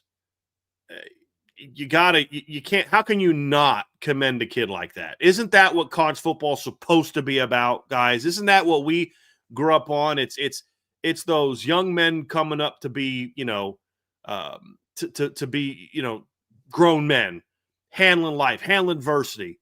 Lessons like, I mean, how many guys, Sean, you and I have interviewed and met and are friends with a bunch of former Holtz players, and things that they'll tell us, like, I didn't know it then, but I'm a father. I'm a father based on the quality of the father I am is based on lessons I learned from Coach Holtz. The kind of coach I am, the kind of leader I am, the kind of husband I am is built around lessons I learned as a football player under Lou Holtz. Handling adversity, discipline, maturity. And Jalen Strowman's learning those things this year. And to come out tonight and to play the way he did, like, that young man went way up in my meter of just respecting him as a teammate, as a young man. But also, what does it say about your football team when you can have a former multi-year starter from the ACC basically ride the bench as a part-time rotation player for the last 2 months? Your stud goes down and he comes in and dominates. 8 tackles for loss, 2 tackles for loss, and an interception and a blocked punt. I don't know that I've seen a better individual game from a safety in a long time. With all due respect, like, maybe Xavier against USC in 23 is about as good as you're going to see. And now, great plays, but, like, I don't know that Kyle Hamilton ever had a game this dominant. I don't know that Xavier ever had an 8 tackle, 2 tackle for loss, pick 6, and a blocked punt that got returned for a touchdown in the same game. You know what I mean? I don't know that Lohi Gilman ever did that. I don't know that Harrison Smith ever did that. Like, what a performance by this young man. But what does it say about Notre Dame that you can do that? What does it say about Notre Dame that Gabriel Rubio can go down and you don't miss a beat? What does it say that you can just decide not to play Boubacar Traore against the top 25 team in November and dominate on defense? Like, this defense is ridiculous. And yeah, it's ridiculous. Yeah. I just want to add a piece to what you were talking about, because, and obviously you were talking Notre Dame specific and all of that, and as well you should, when it comes to the character of these guys and all of that. But, like, college football in general, very rare is the aspiring college football player who goes to a school on scholarship thinking that they're not going to start and that it's going to be a disappointing career. You know what I mean? And those are some defining years of your life, like 18 to 23-ish or however long you're there. Like, those are defining years. That's where you find out really kind of who you are, who you're going to be, and all of those different things. And I sat through a bunch of senior speeches at my kid's banquet, because he's a freshman in college. And I sat through these, and a guy got up. He's like, "This is not how I saw my career going, but I wouldn't trade it for anything because of the lessons that I learned and the guys that I got to be around and the coaches I got to learn from, all those kind of things." So it's like, in part of it, you feel bad for him because nobody, like I said, nobody goes to school on scholarship thinking, yeah, I'm going to ride the pine, or they're going to they're going to over recruit me and they're going to bring in a freshman, because it was a kid who my kid starts over now and he was a senior. You know what I mean? And it's like, you didn't expect that to happen. And he's been one of the most supportive guys to my kid the entire season. My kid's cleat exploded. He gave him his. People don't do that. You know what I mean? Like, and so my point is, college athletics, college football, and all of those things in general, just, they make you who you are, and they are life defining and all of those things. And we see that at Notre Dame constantly. And we're seeing it in Jalen Strowman. I'm so happy for him that he got to have a game like this today, at home, in front of the crowd, all of those things. So I'll get off my soapbox, but, like, that is what college athletics is all about, man. That's why we love this sport. That's why we want to be a part of it as either a parent or a coach or whatever the case may be. It's unbelievable. And I felt like I had to get that out there. And Evan Mick, you are a great kid. And I want to get that. He'll never hear this. I don't care. but he's a great kid for looking after my kid and doing what he does. And Vince, just for you to say that in connection with Brian was saying, look, let me tell you something. Just looking at the transcript and what Marcus Freeman said about the conversations he's had with Jalen Strowman throughout the season when things weren't going right. I go back to last year when everybody was ready to change the starting quarterback, and he brought Riley Leonard into his office to reassure him that you're my guy. We know, we have evidence he's had many of these discussions. And this is what makes him special, not just as an X's and O's guy and on game day, the life part of it. You have to be a leader that people feel like they can believe and follow, not just when things are good, but when things aren't going good. They have to anchor to what you're giving them and what you're telling them. And we talk about this roster being different and things being different. He's different. He's just a different dude, man. He's a different head coach. I don't know if that's exactly what Jack Swarbrick saw in that 1 year. In that 1 year that he was a DC, but it's quite evident that he's just different, and he knows how to connect with the young men and do it in different ways. Whether you're the starting quarterback, whether you're the backup that lost your job to a talented guy like Tay Johnson, whatever the situation is, he has the right words. And you know why he has the right words? Because he's authentic and it's coming from the heart. He doesn't have to create something. He doesn't have to create a facade. He cares. He genuinely cares about Notre Dame. He genuinely cares about his young men. And he genuinely cares about things outside of football games. Like the football will take care of itself. That's what he was hired to do.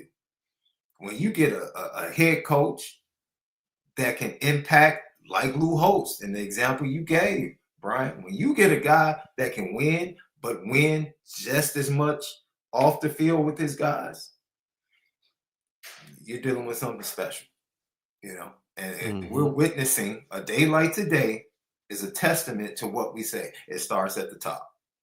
Things like this start at the top.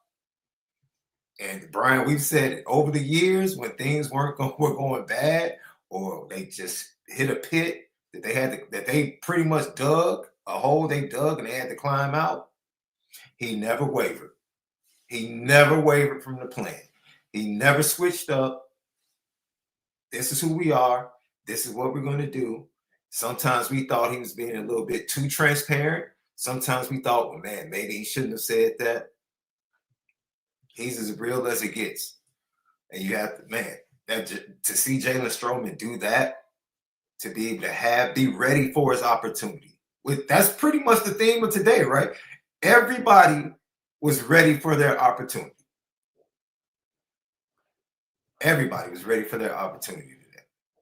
I think that's also true when you look at from a coaching standpoint is, look, I mean, I don't take back anything I said about Chris Ash the first 3 games. That was garbage. But however Marcus Freeman dealt with getting that fixed, and trust me, Marcus Freeman was involved in getting that fixed. There's got to be buy-in on the other end.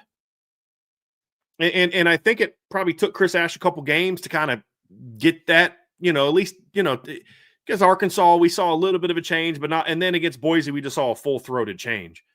But you to get an assistant coach, a guy who's been a head football coach, a guy who's won a national championship as a defensive coordinator, to say, cool, let's do this. All right, coach, yeah, I wanted to do this way. You want to do it that way? Let's roll. Let's do it. And then the results prove themselves. And now you look at it and you're like, Chris Ash is like a lights-out defensive coordinator right now. Like, Sean, you said earlier in the show, I didn't see this coming. No, listen. Because, who's going to go back and look through we do minimum 3 shows a week. That's just a weekday. Then we do post-game. Hundreds and hundreds of hours of show. Who's going to go back and look and find me saying something opposite? So I could be like, well, I knew that if he figured it out and turned it around, this could be a top 5 defense again. I totally knew that was going to be the case. No, I flat out said, The best case scenario is that they get back to being like what I think what we say, Trev, top 15 to 25 defense is like probably the best case scenario.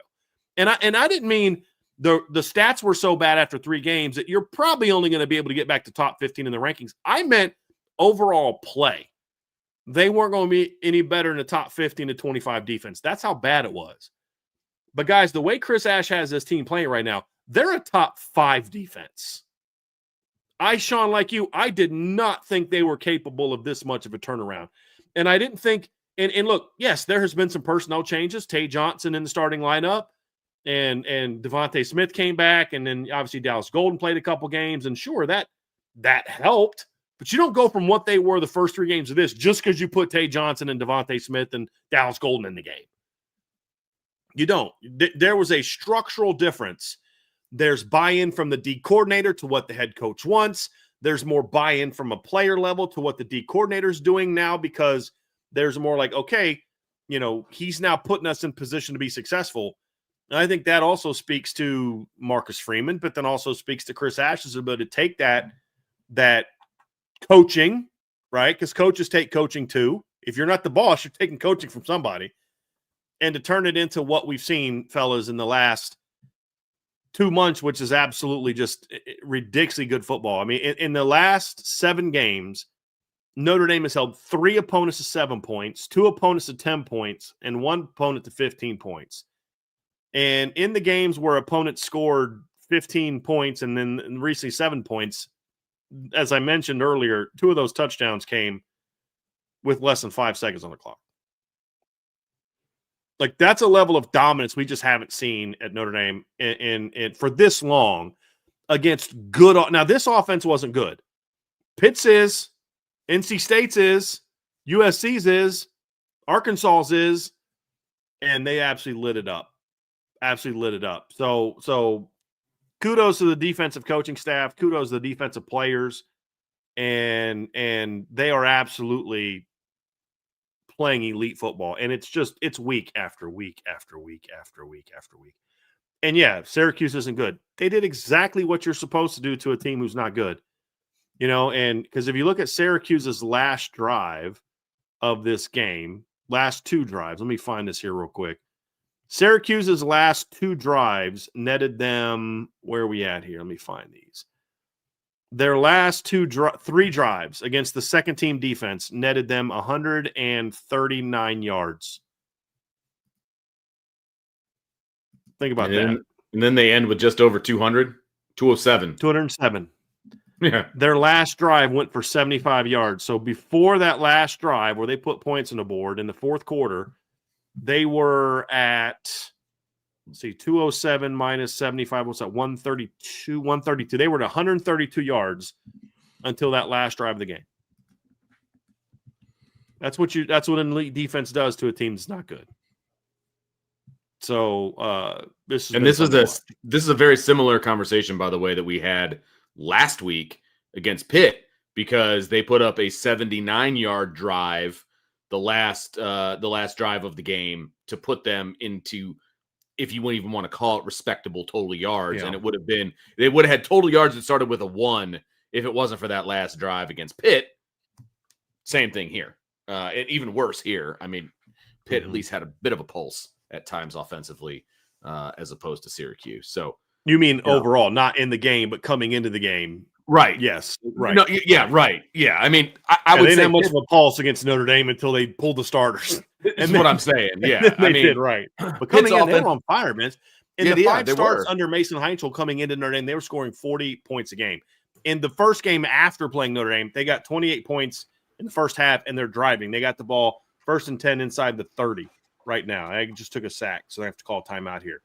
But you're about to put, hopefully, over 30 points on the board in the first half against a 9-1 team, number 1 team in your conference. So there's a reason it looked different. It's like we talked about with King Miller. You look at what he did in the 2 games before Notre Dame and 2 games after Notre Dame, and you're like, yeah, something's different with that. It's happening week after week. And that's where Notre Dame's numbers are so good in the committee rankings.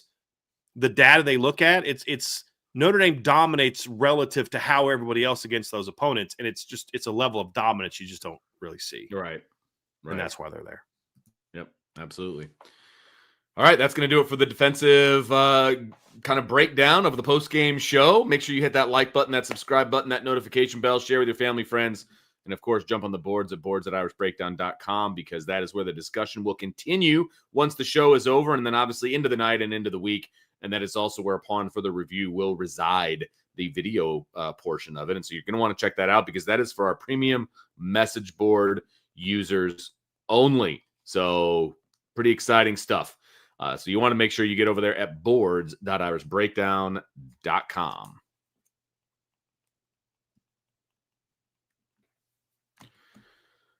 We do have some super chats lined up, gentlemen. So just a reminder to everybody with the post-game show and kind of the length of the post-game show and how things operate. We only do super chats, during this show. We do have open mailbags and things throughout the week. So you can obviously check back, but this is a super chat only type of show. So if you want to get a comment or a question in, make sure you submit it in that fashion. So Brian, without further ado, why don't you pull up a super chat and let's get this thing rolling. From Black Irish 864, thank you very much for the super chat. He says, happier. I would hope so. 70 burgers. Chris, yep. It was also great seeing you before the game again, brother. I was really good to spend some time talking to you and Paul before the game. So thanks for the people that came up to say hi during the segment I did with ABC 57 today as well. Really appreciate y'all. And talk to a fella and his girlfriend who they say they listen to our show on their way back to Kokomo after every game. So hopefully you guys are listening to the show now. Thank y'all so much for coming up and saying hi today. But I really appreciated my chance to meet all y'all today. But yeah, I think we're all a lot happier today. I am Tenzin. Thank you for the super chat. Other than that, this was a beautiful performance. Was hoping the reserves would keep the shutout intact. Got my TFL guess correct, but missed the sacks. Go Irish, beat Tree. Mm-hmm. I think they're going to do some chopping. We do some chopping next week, fellas. Hey, last time I checked, the Trees were up over Cal 7-3, so good for them. All right, Aiden Benami, thank you for the super chat. To a much earlier post-game show than next weekend. My man. Yeah. Hey, guys, did Jadarian Price break the Pitt place kicker's hand? Like he's wearing a cast on his hand. No, did he hurt his finger from taking drugs? That kid, I believe, that's not their starting kicker, is it?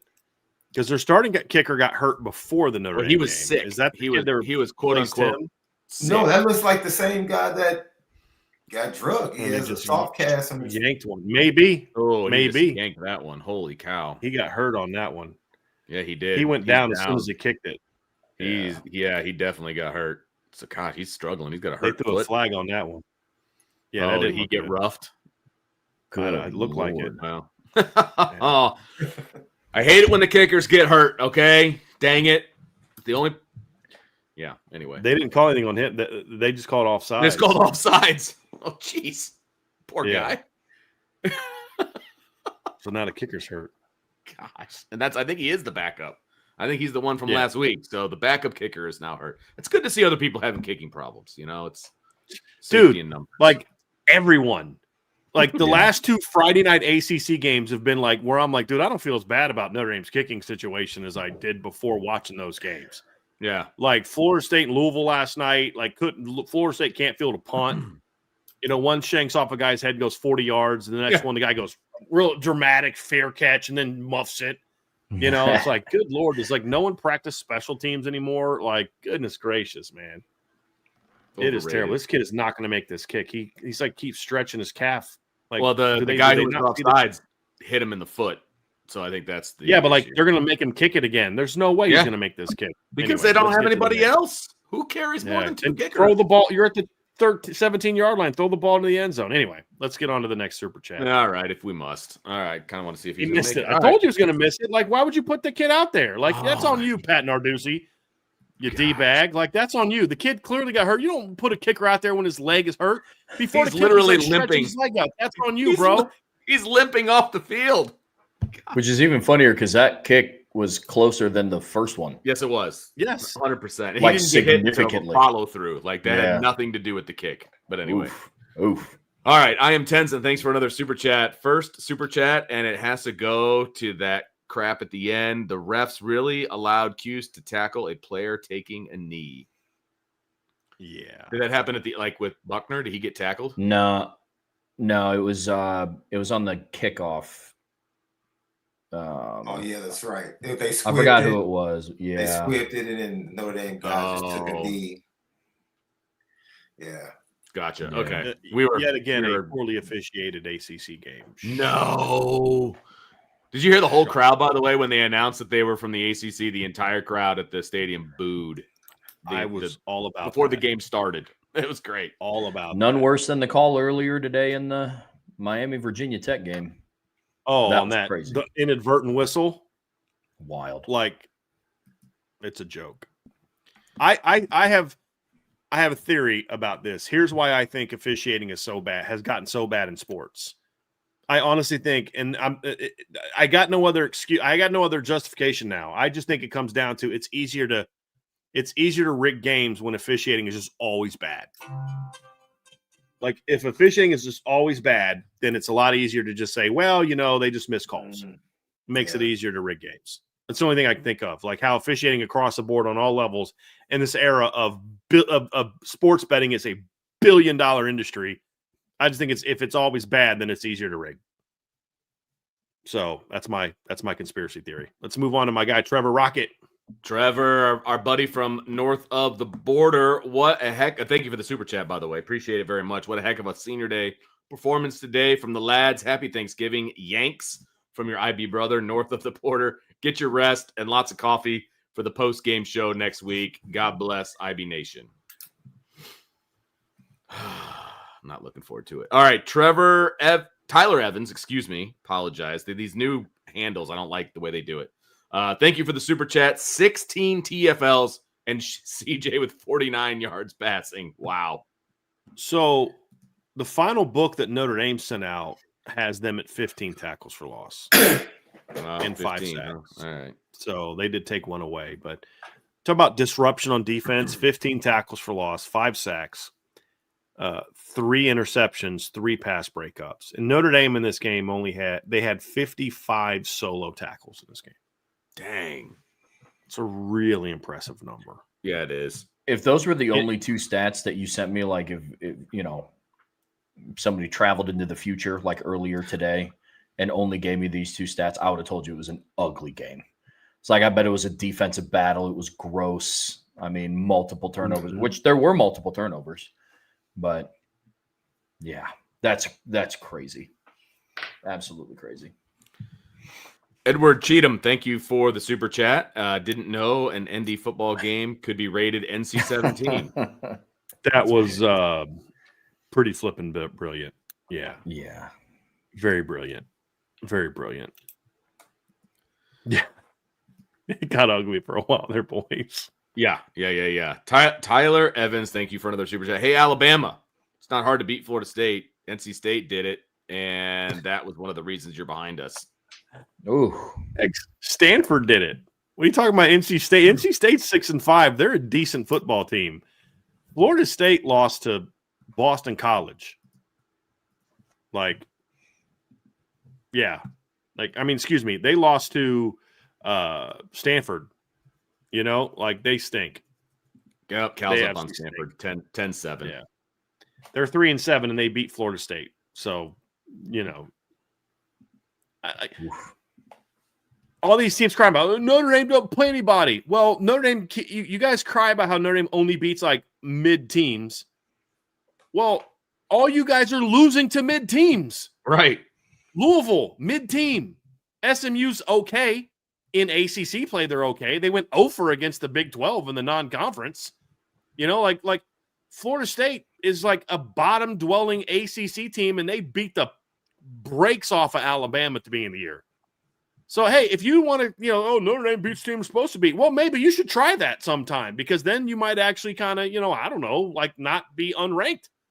Not be ranked below them. Don't lose the teams that suck. Well, it's really crazy, but don't lose the teams that suck, and you might be ranked higher than you think you should be. No, and I also don't want to hear anything about quality of opponent. I don't care if it's FBS, FCS, Division II, like, dude, when you hang 70 points on a team, like, that is just diabolical work. I mean, it is, man. I mean, I don't want to hear about, oh, it's Syracuse. It's like, it was 70 points. Yeah. Like the last game they played, they scored 38 points. They gave up 38 points in Miami. Notre Dame did that almost in the first quarter. Yeah. In this game. David Holdeman. Hey, okay, here we go. Thank you so much for the super chat. Notre Dame puts up a big number, and Devin brings the big number. So I appreciate it. He's one of those guys that does the score for the super chat. Thank goodness he didn't do Syracuse's score first. So we appreciate that very, very much. So thank you, Devin. Thank you very much. In honor of Notre Dame putting up the most dominant display I've ever seen, if the committee were smart, Notre Dame would be ahead of Oklahoma on Tuesday. Love for Heisman. Game 1 for the seniors. Ash and Freeman have made this defense unreal. Rest up for next Saturday.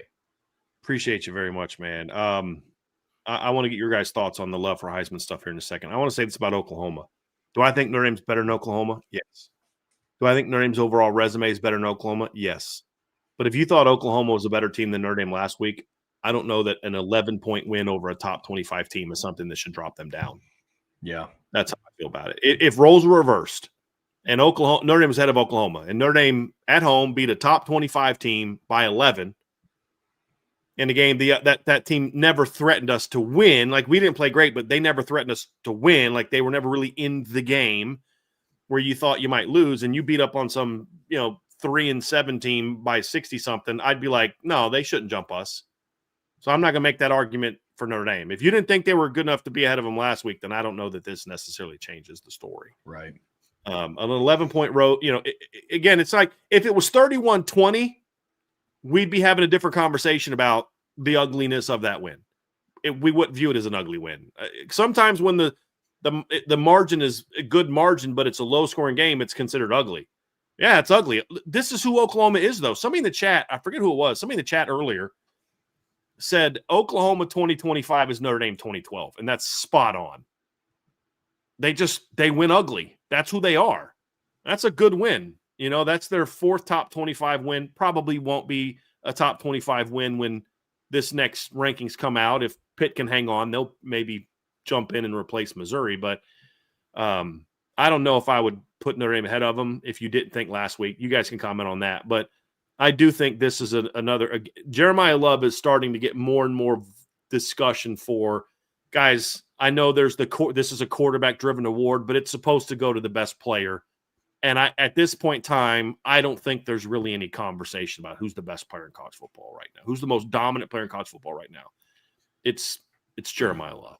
Oh, one of the things that I believe it was Chris Sims on the postgame show said, and I'll give him credit because, and obviously, look, we know ESPN has an agenda. They got the SEC contract. Well, NBC has an agenda too. I mean, they have Big Ten and they have Notre Dame. But they've never exactly taken advantage of that agenda and pumped Notre Dame the way they should. But yes, I'm just like, I'm trying to get the naysayers out of the way by saying that. You know what I mean? Like, but anyway, he said that if you take everybody that's in contention for the Heisman Trophy, whoever you think is in contention, and you just put their top 20 plays up on a highlight reel, Jeremiah Love blows everybody away. It blows everybody away. It's true. It's not. You know what I mean? Like, it's not close at all.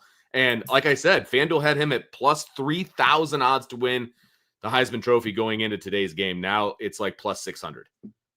That should tell you right now that he's starting to get some love, at least on the money. He's starting to get some love. And so things are moving in the right direction for Jeremiah Love. And that was not an accidental pose in the end zone. Good for him. He's done that twice now. He did that after the 94-yard run against BC. And I mean, look, he's the best player in college football. And that's what the Heisman – he's the most outstanding player in college football. And he plays on a top 10 team. It's not like he's putting up these numbers for like Ahmad Hardy's having a great year for Missouri. Like, he's a heck of a back. Like, just – he had over 300-yard performance last week in a win over who'd they beat last week? Mississippi State went over 300 yards. He's a heck of a back. Love what he's doing this year. But he's just not in the same league as Jeremiah Love. He just isn't. I mean, watch him play. Jeremiah Love has more yards, more total yards. He has more total touchdowns. Like, the kid's a heck of a player. But the other thing too is, Jeremiah Love is doing what he's doing in the biggest moments, in the biggest games, and that's a little bit different to me. So I love what Ahmed Hardy's doing, but with all due respect, he's not Jeremiah Love. He's not even close to Jeremiah Love. And that's, I mean, it's the award is supposed to go to the best player in college football. And I don't think there's any doubt. And, Ahmed Hardy is not in the conversation anymore after the game he had today. It's not his fault. His offensive line got eat up. He had 57 yards on 17 carries. The last time that Notre Dame played a ranked team with a really good run defense was like a week ago, and Jeremiah Love went up for 100 yards. He almost matched what Ahmed Hardy did on one carry. So, yeah. Yeah, he's the best player in college football. Yeah. You can take it a step further. Like, Mike Denbrock is the reason it's even close. If he gives the ball to Jeremiah Love in week 1,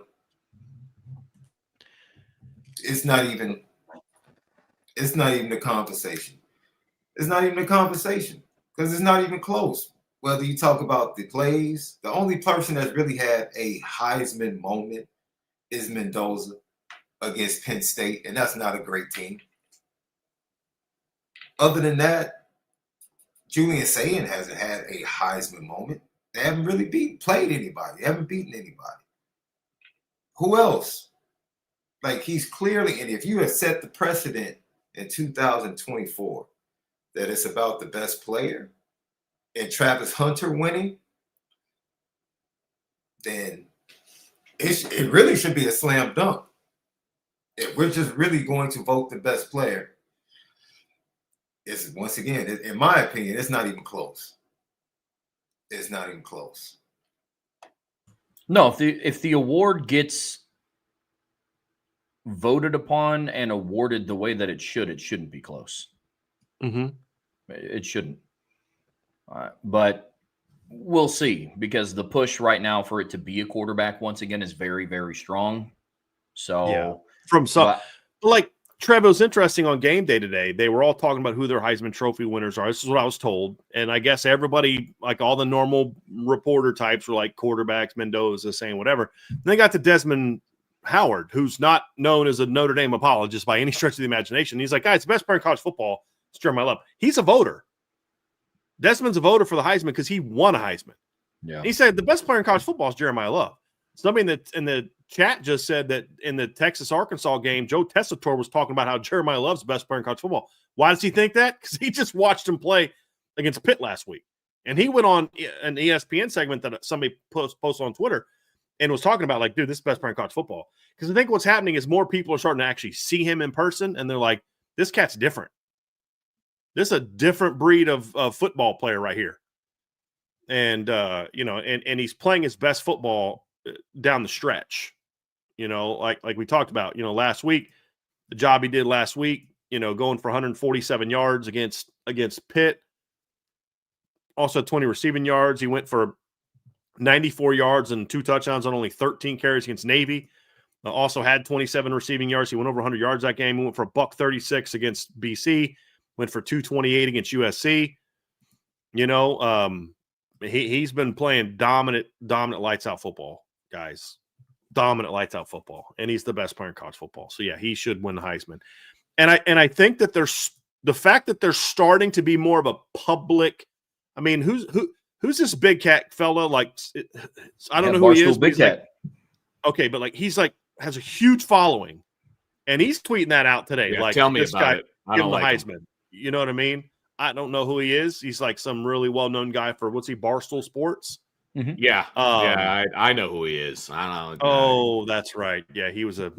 Oh, that's who that is. Okay, yeah, that's that who guy. that is. But he's got a big following, and he's tweeting out today that Jeremiah Love for the Heisman Trophy. Chris Sims now talking about it, as you guys are saying. So you're starting to see more and more, and this is when you want to start getting that buzz, is now. And it's be awesome to see because he's the best player in college football. Harold Eustace with a super chat. Appreciate you, man. Thank you. Yeah, Yeah, it says huge win. We can't be denied. Go Irish. Hoping KVA is okay though. We're all hoping that. Yeah. Absolutely.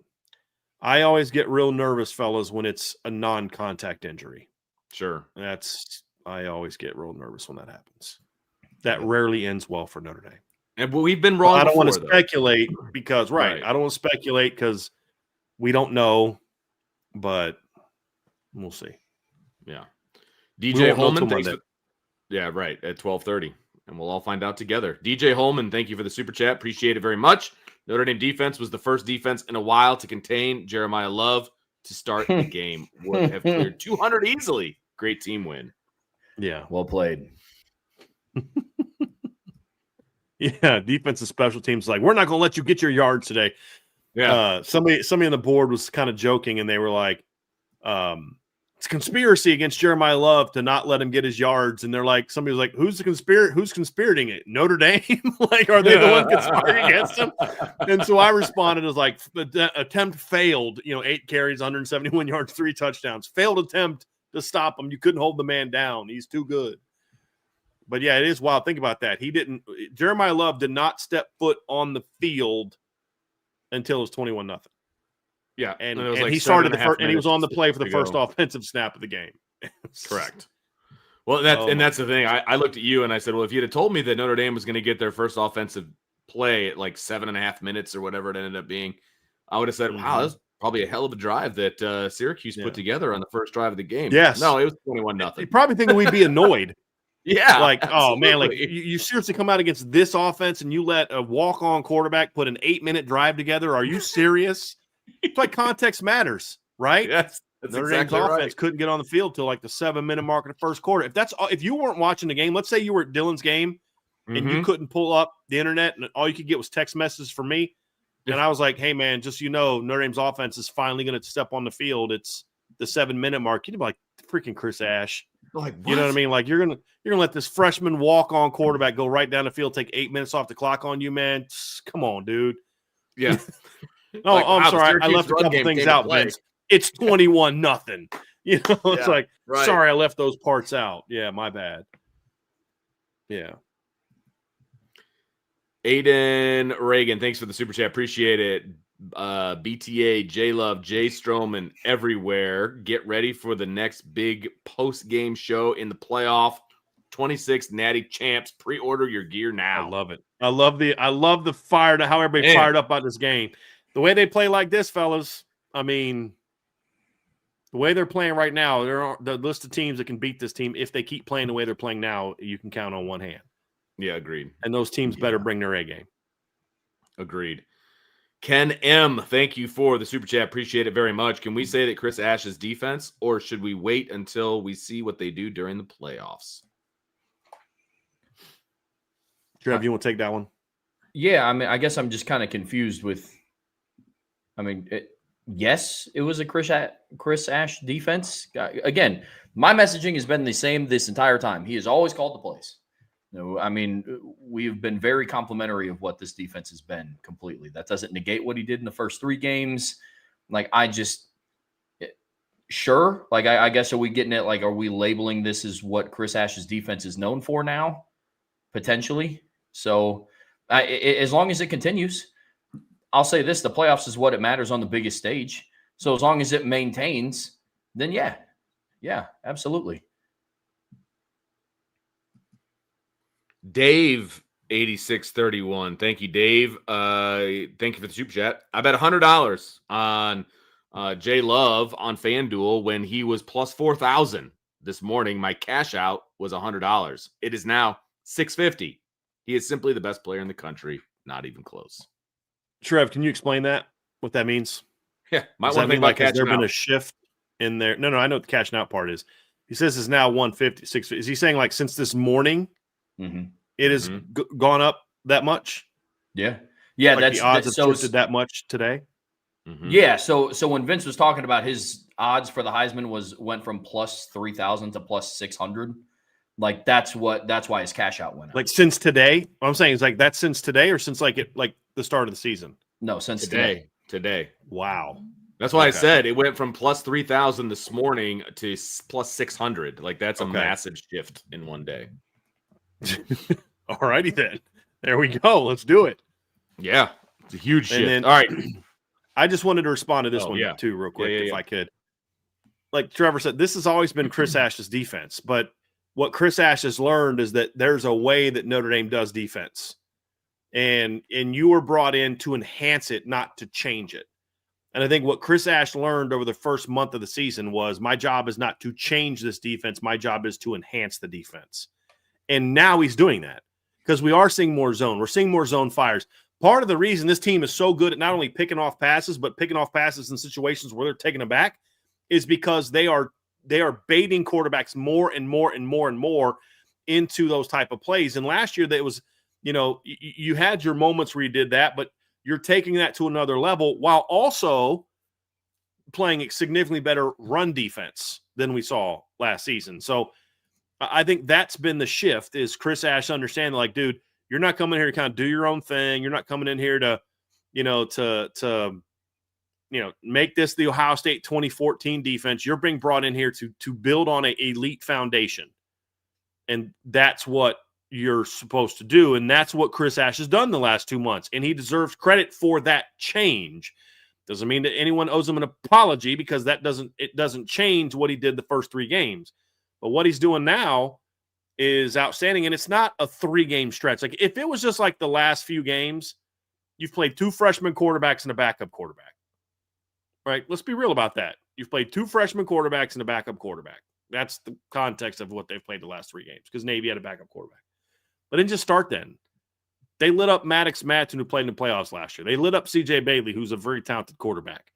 They really did a great job of keeping USC in check, outside of a few blown coverages. They've been playing really big time football for a while.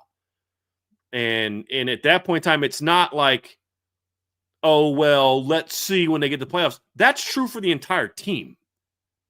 It's great that you beat Syracuse 70-70. If you go out and beat, Stanford next week 63-7, we're going to be fired up. But at the end of the day, if you go into the first round of playoffs and lose by 30, I don't give a rip what you did to Syracuse and Stanford, right? You're Notre Dame. You're evaluated by what you do in the postseason. But let's say Notre Dame loses their first postseason game. That'll be disappointing. Some things got to get better. You got to improve and all that. But it also doesn't necessarily take away from the job you did the last 2 months either. Like, you have to find that fine line. You hope that the coaches are as good in the postseason as they are in the regular season, but we're not there yet. And I'm not going to sit here and be like, well, I know he's done it now for like 7 games in a row, but I'm not going to give him any credit till we get to the play. And that's not what Ken is saying. I'm being hyperbolic to make a point, right? I'm exaggerating the response to make a point. I'm not going to do that just because I didn't like the hire necessarily and thought he did a terrible job early. I'm not going to then try to spin what they've done the last 2 months to take away how excellent it has been.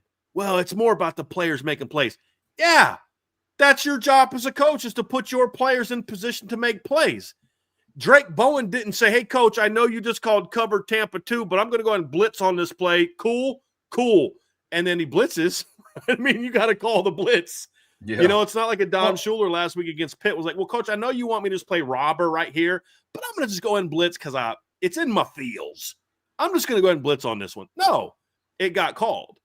And so he deserves all the credit for that, 100%. And there's clearly a lot more faith in him from the players as the season has gone on too, because I know for a fact that there wasn't a lot of buy-in to the things he was doing early, because the players knew this isn't us. But you watch him now, there's 100% buy-in. When he makes a call, they go out and do it fast, and they trust him. And that's what you want to see. So it's his defense, but I think he's learned what the Notre Dame, he says, this is Notre Dame defense. He now knows what that means. And he knows that that's a big part of what he's being tasked to do. Yeah, it's like with everything else that we talk about on this channel. You have to find the in-between. Like, Chris Ash for us passed every single test post-Purdue. It's like, yeah, that was a good performance against Arkansas, but, they had a blown coverage. They were helped out by a drop pass. They had this blown, run assignment on Taylor Green. Okay, well, let's see how they do against Boise State. Yeah, it was really good, but, Boise State was going to come out in 12 personnel. You can be aggressive against it. Let's see what they do against NC State. Okay, then they shut down NC State. Yeah, that was really good, but NC State doesn't have Lincoln Riley and they don't have Mekhi Lemon. And okay, so let's see what they do then. Okay, and then they do it. And then it's like, okay, good performance, decent against USC, sloppy game against Boston College. But, let's see how he prepares for the triple option because, he's never done it. And most defensive coordinators in their first year just don't do well because you look at this, this, and that. And then he did it. So I've seen enough of that to say, yes, the defense is humming right now. I would also be lying to myself, and anybody else would also be lying to themselves, that the Syracuse offense, the Navy offense, and really even to a degree the Pitt offense could be like what they see in the postseason. That's not Oregon's offense. That's not Ohio State's offense. It's not IU's offense. It's so like what everybody wants is a definitive answer. That's like, yes, this is the best defense in the country, bar none, or this is just horrible and everything has to change. Like you have to find the in-between, like we do with everything here. So up to this point, this defense is playing like a top 5 team in the country, and they're not 5th. That being said, we have to wait, like Ohio State's defense is going to have to wait to see what their defense looks like against a playoff caliber offense. Because hate to break it to you, Rutgers and Northwestern and Wisconsin and, Texas to a degree, they lit up the scoreboard today against a very bad Arkansas defense. But like Texas's offense to a degree, especially not back in week 1, were not playoff caliber offenses. Mm-hmm. So we're just going to have to wait and see. But up to this point, yeah, Chris Ash is kind of balling right now. Yeah, I saw somebody said Ash is 0-2 in major moments. It's TBD. No, he's not. Guys, don't do that. Don't try to tell me the only 2 major moments they had in the first 2 games of the year. USC was a major moment. Navy was a major moment. Pitt on the road was a major moment. But let's not do that. They've beaten 3 ranked teams since the A&M game. We're not going to – Luce Emoji's talked about this. He goes, with some fans, the only big games that Notre Dame plays are the ones they lose. No, we're not doing that. And Pitt and Navy are both 2 top 25 offenses. And USC and Navy are top 25 offenses. Pitt was scoring 40 points a game in the 5 previous games against Power 4 opponents coming into that game, and they embarrassed that offense. And that Pitt offense a week later against Georgia Tech has 28 points at halftime. So, no, he's had some big moments. Let's not do that. Just because you may not like him, you may be still mad about how bad he was the first couple games. No, we're not going to do that. Everybody has to prove themselves in the postseason. That's no question. But you can watch Ohio State and this isn't pushback on what Trevor's saying. I'm adding to what Trevor's saying. You can watch Ohio State play and say what they're doing on defense is going to translate to the postseason. You can also watch what Notre Dame's doing on defense for the last 2 months, where they've beaten 3 ranked opponents when the game was played. They were ranked, and say that's going to translate to the postseason. Now it's up to the coaching staff to do it, but this isn't a lucky hot streak, fellas. This is the majority of the season now where they've played great. And he's not building. This defense has been elite since the Boise game. One game they've given up more than 15 points, and that was against USC, who's got a top 10 scoring offense. Only one other team has scored more than 10 in that stretch, and that was because they scored on the last play of the game, and their first touchdown wasn't even on the defense. The defense really only gave up 9 points against Pitt. So, and 3 of those points came on a drive where they started the drive at the 12. So, no, this is an elite defense. Now, if he doesn't do well in the postseason, do we have a different conversation? Yes. But we're not there yet, and that's true for everybody. You can't downplay when somebody does something good for 2 straight months. That's like me saying, well, Jeremiah Love doesn't deserve the Heisman because he didn't play well against Miami. That's the same comment you're making. Well, it's TBD. I got to see what he does in the postseason. Nope, that's not how it works. You evaluate on what we know now, and what they're doing now is elite. Not really good, it's elite. Like, I don't know how many pressures they had today. I don't know if PFF has it out yet. Actually, they do have some grades. Let me look. They have Notre Dame down as having 29 pressures. That means as long as they get, what was the number, Trev? 5 more pressures against Stanford, they will have more pressures in the regular season than last year's defense had in 16 games. So he's doing a heck of a job now. Didn't start very well, but it's what it is now.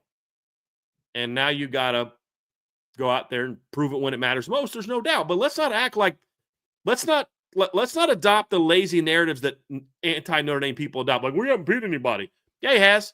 They've played 5 top 35 offenses in this current stretch.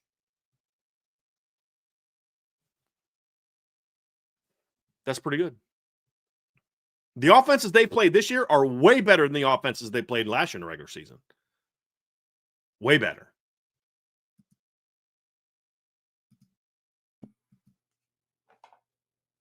Sorry, we got that one too. All right, Doubler. Thank you for the super chat. Love is going to New York. Does he win? Should he? Yes. He is the best player in college football. Well, there's a lot of people with money that are putting money down that think he's going to win, because that's why the odds are the way they are after this game. So will he win? I don't know. Will he go to New York? I feel pretty good about that at this point. Yeah. That I agree with you, Vince. I don't know if you guys agree with Vince, but I at this point in time, I'll be shocked if Jeremiah Love is at least not a finalist. Correct. Oh, just to preserve the validity of the award. If he's not a finalist, then that award immediately means nothing. Agreed.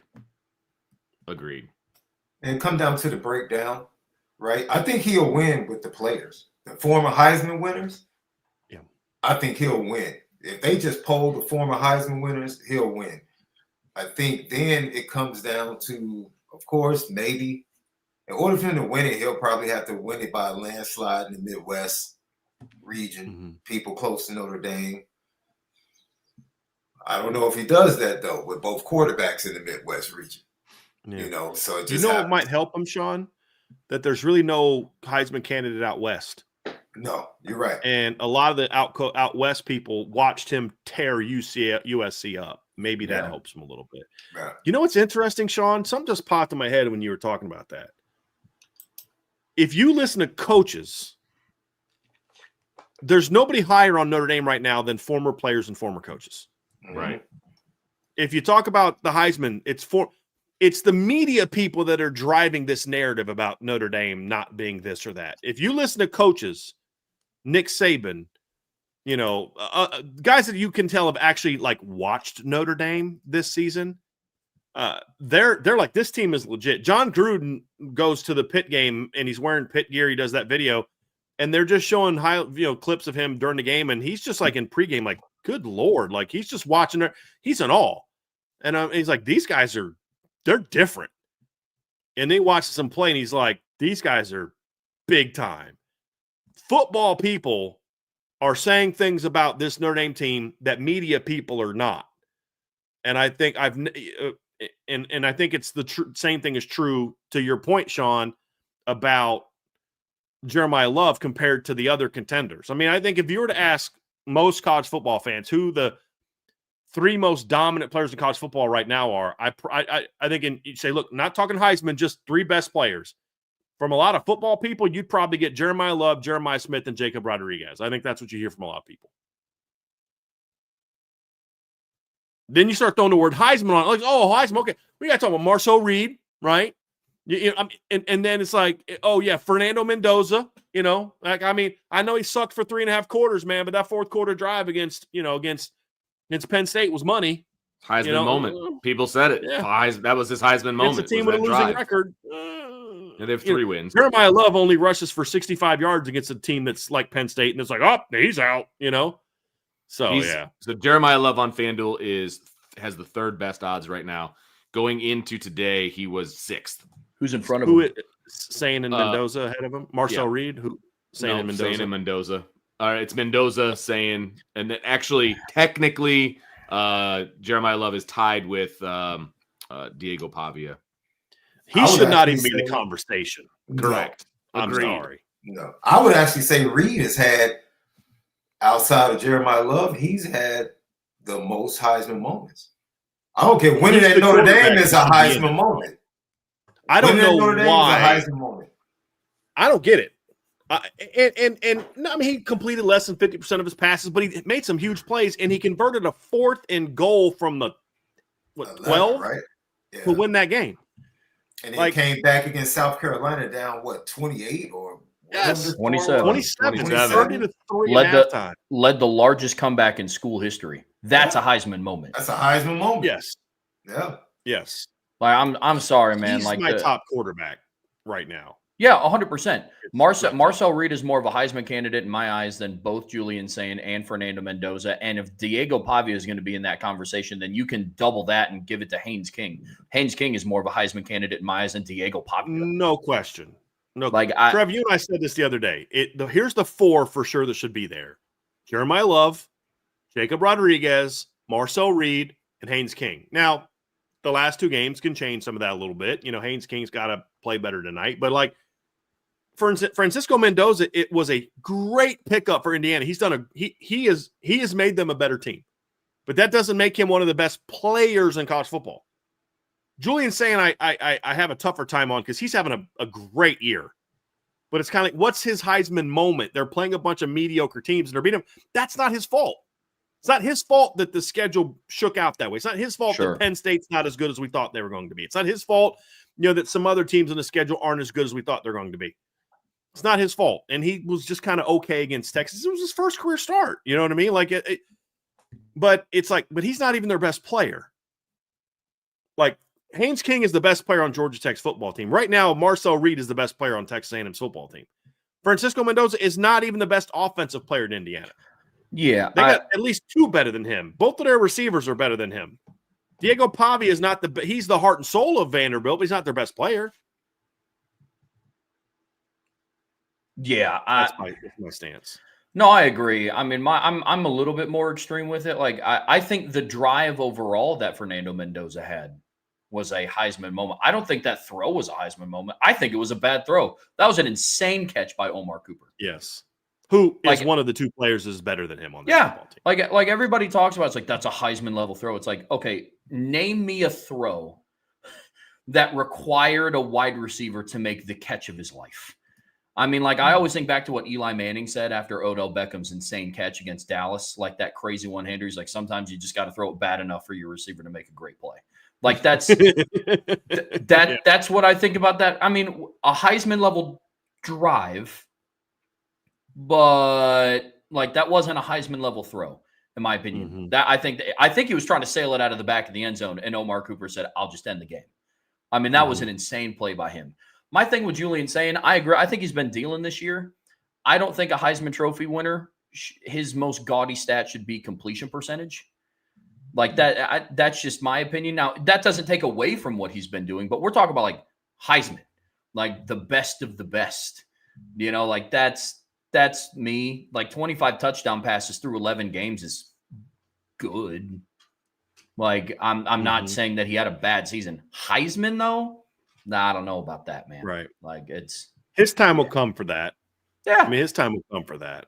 Yeah, the Heisman race next year, if people want to talk about quarterbacks, I'm all that on board will for be that. quarterback driven. Yeah. CJ Carr, Julian Sayin. Yes, it's going to be quarterback driven next year. No doubt about it. Yeah. No doubt about it. I don't know what you guys are talking about. Jay Love's coming back next year. All right. On your CFB 26 team? Yeah, sure. He didn't even come back on my CFB 26 team. Yeah, I was going to say. I redshirted him once just to see what would happen, and he still left. I redshirted him and simulated the whole season. He still went pro. It's like, come on, hilarious. Man. You're killing me. That's hilarious. All right. From Lou-ish. Thank you for the super chat. Appreciate it very much. Outside of tonight, the Syracuse team gave up over 40 points once this season. This was a historic annihilation. It was. Like, look, we know they're struggling, guys, but to his point, and that 41 points was at Georgia Tech a few weeks ago. And let me look up that box score. If I remember correctly, I believe that Georgia Tech had a defensive touchdown in that game. I believe. I could be wrong on that. I'm going to look that up right now. Let's see here. 21-yard pass, 13-yard pass, field goal, 37-yard pass, 2-yard run. Nope, they did not have a pick six in that game. But 41 points is the most they gave up. Miami their last game was against Miami. and Miami scored 38 points and needed a pick six to get to the 38 points. That's the most recent game that Syracuse played. So, yeah, I mean, you scored 21 non-offensive points in this game. And you had another pick six brought back by a penalty. And speaking of that, we have this super chat from Alex Udell. He says another egregious roughing call negated a third pick six. I will say this, Alex.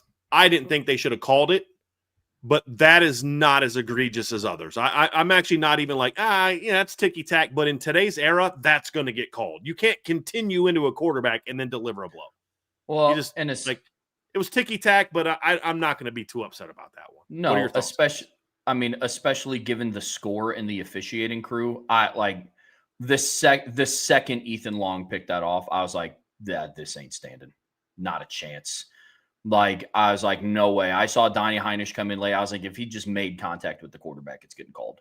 Like, now, in terms of the actual football play, I agree with you. Like, ticky-tack, but this day and age, it's like not ticky-tack by the you can't two-hand shove a guy in the chest after he gets rid of the ball. Right. Like, you just can't do that. And 10 years ago, that's not a penalty. Today, sure. It is. Yeah. So it's a good call. I mean, honestly, with what it is, it was a good call.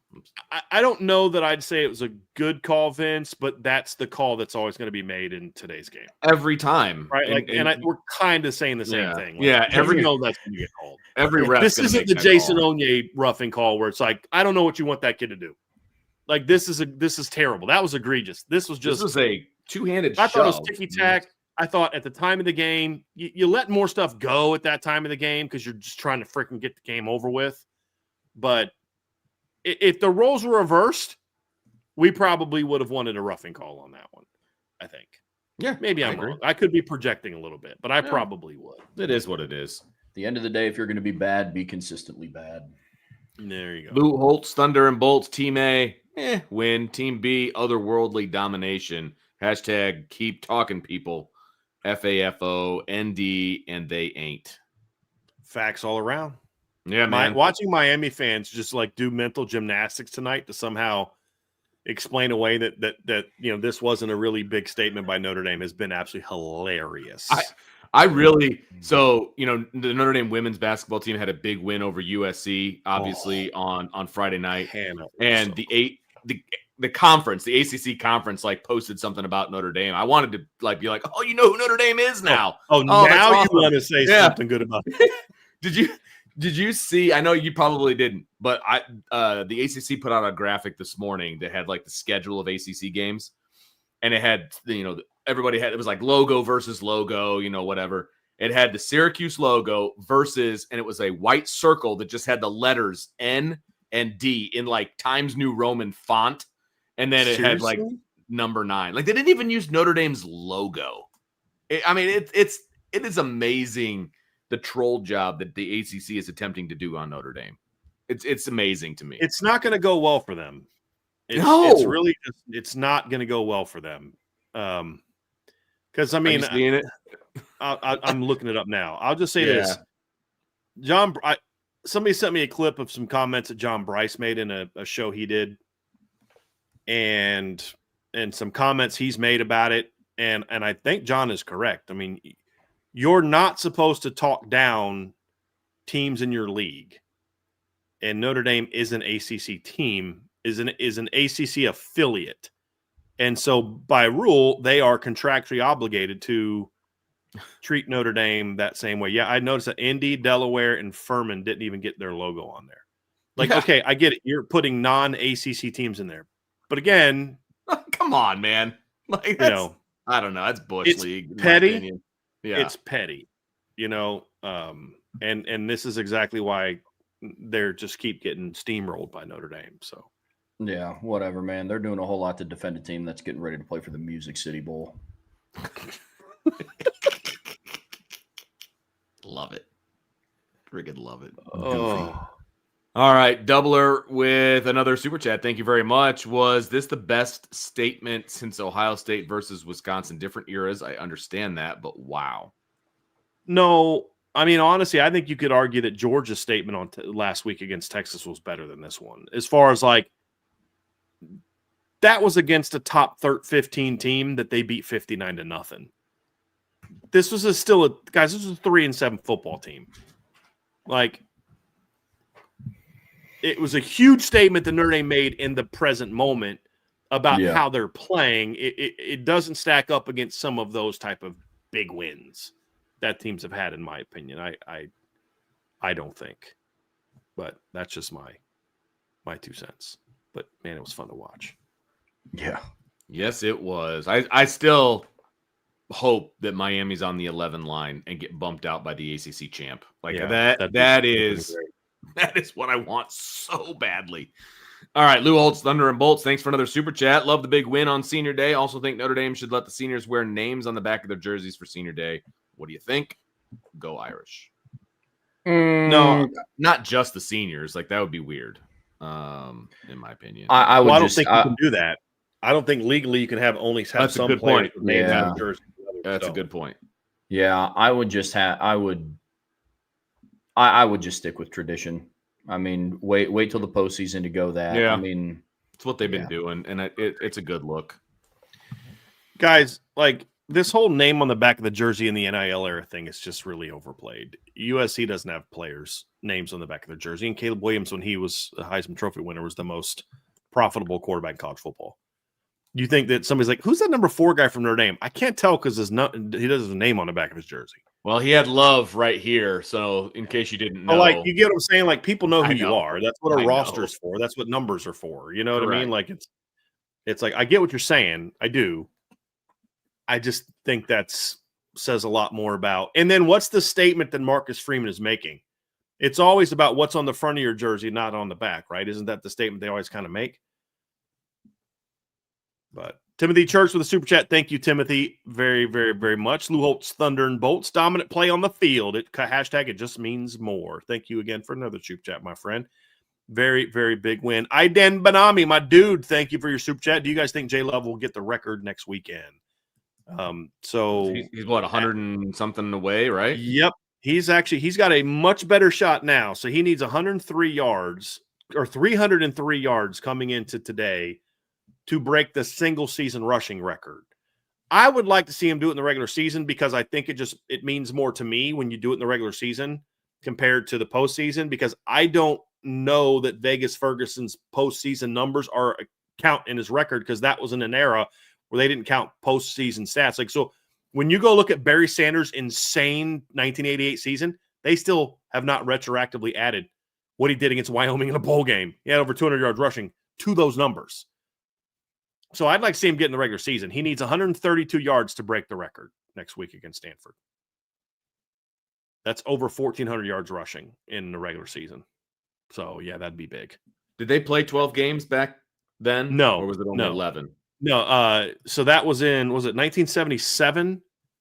Let me just look this up real quick. But no, they didn't play 12 games. And also, so it would have been 79. And in 79, I think they only played 11 regular season games. Let me go look it up real quick. So they went. Yeah, 11. Yeah, it's 11. And then they did not play in a bowl game that year, it looks like. So, yeah, Notre Dame went 7-4 and didn't play in a bowl game that year. Yeah. Looks like so. Yeah, his numbers would have been in 11 games. Yep. So, yeah, that was 1977. 79. So, yeah, 70. He broke it in 79, or he set the record in 79. Okay, so then, yeah, they went 7-4 that year. Did not play in a bowl game, and he carried the ball a lot more than what Jeremiah Love was going to carry the ball this season. He had 301 carries for 1,437 yards, 17 touchdowns on the ground, and he actually had 14 catches for 72 yards, but no touchdowns. Yeah. So. Yeah, he was a good player, man. Vegas was a legit player. He averaged 4.8 yards a carry. It was a little different. Yep. A little different. From Aiden, thank you very much for the super chat. Vince, give me your best 1, 2, 3. Here come the Irish. You don't want to hear that. No, nobody wants to hear that except for Aiden. And in Buck 99, Aiden is not enough of a super chat to get Vince to yell, "Here come the Irish" on the show. This is true. Vince will dance, but he's dancing for a higher number than $1.99. But no, I have standards. Hey, no, just kidding. Yeah, nobody wants to. That's going to ruin the whole show. But no, man, this is we're excited. Aiden's fired up tonight, man. I love it. I was cheering when we were on the balcony. I was out there cheering and I was clapping and I was having a good time. Then, of course, I had to shut it down when we went back back inside. Yep. So, game face. That's right. I had to bring it in. But it was 35-0 when I went back inside. So, Tom, thank you very much for the super chat. Appreciate you very much. Stadium atmosphere was one of the best in recent memory. Still not the same as SEC schools, but the fact that we were all screaming for nonstop and the final drive was cool. Plus, putting in Buckner for the final snap was class. Yeah. Yeah, I wouldn't mind seeing Tyler get like a series, but I get it. It just didn't turn out that way because I don't think that they even expected it to be the drive that it was. That Syracuse held onto the ball as long as they did. Exactly. He might have got a series for all we know if they. I think he would have. Go ahead. I appreciated hearing some of the boos from like the Curry Thomas defensive pass interference call and the roughing the passer call up 70-0. Like that level of pettiness. Notre Dame fans, Trevor's so sick of officiating right now. It's just it's disgusting the stuff that we've seen. Yeah. And I went back and watched that video of them replaying the touchdown that they overturned into a non-touchdown. They were working hard. You are correct to try to convince themselves that was a touchdown for Pitt last week. Hard. Oh yeah. All right, from NDN, thank you very much for the super chat. I think Notre Dame ran less than 40 plays. At 39. Yeah. 39, there you go. Two of them were taking a knee, and they still had 396 yards in the game. I just can't wait till y'all didn't even get to 400 yards of offense against Syracuse. Like, wait till that comes out this week from some of those clowns on Twitter. Y'all couldn't get to 400 yards. Look didn't need 400 yards. Exactly. They put up 70. It's 21-0 before our offense took the field. What do you want from us at this point? Right. Well, they flashed. It was funny. We were standing outside and they flashed up like the total yards and everything, like for both teams, and it was 21-0. And of course, Notre Dame had zeros across the board, 0 plays, 0 yards, like the whole thing. And they're up 21-0. So, okay, like thanks for flashing those stats up. Appreciate that. I mean, it was a long time before Notre Dame had more non-offensive points and they had plays ran. I think it was second half. Yeah. When they finally matched the number of points they had on defense and special teams with just the number of plays they ran. Yeah. There's going to have to be some serious spin this week if anybody's going to try to, a 70 burger dude. I just don't even, that would be just crazy work. Well, I know I'll see it. Chuck Todd, it's because they're not trying, and they're letting Notre Dame do that. Brian's Balloons LLC, thanks for another super chat. Tessitore was calling Love the best player in the country while calling the Texas game. Okay, so this was the tweet. This is the thing in the chat that I was talking about earlier. Yeah. I didn't see that, but, I think he saw Jeremiah last week. He knows what he's talking about. Jonathan Diaz with a super chat. Appreciate that. Aiden Reagan, Vince, one more time. Here come the Irish. So you can just give him $1.99 worth of here come the Irish. Here come the Irish. He's got here come the Irish, baby. That's right. Let's go. All right. That's $1.99 worth. That's that's $1.99 effort for you. That's right. We're just kidding, guys. We appreciate all of it. We're just busting your chops, man. Appreciate it. Tyler Evans, thanks for the super chat. What was going through your mind when the score was 21-0 in BD? Are those the fast starts that you say all the time? No, I think the offense did a horrible job with you allowed yourself to get outscored by your own defense and special teams until the end of the second quarter. I'm kidding. Yeah. Honestly, Vince will attest to this. We're up there together, and I'm like, I've never seen anything like this. I'm just like, I've literally never seen anything like this before. Yeah. I just never seen anything like this before.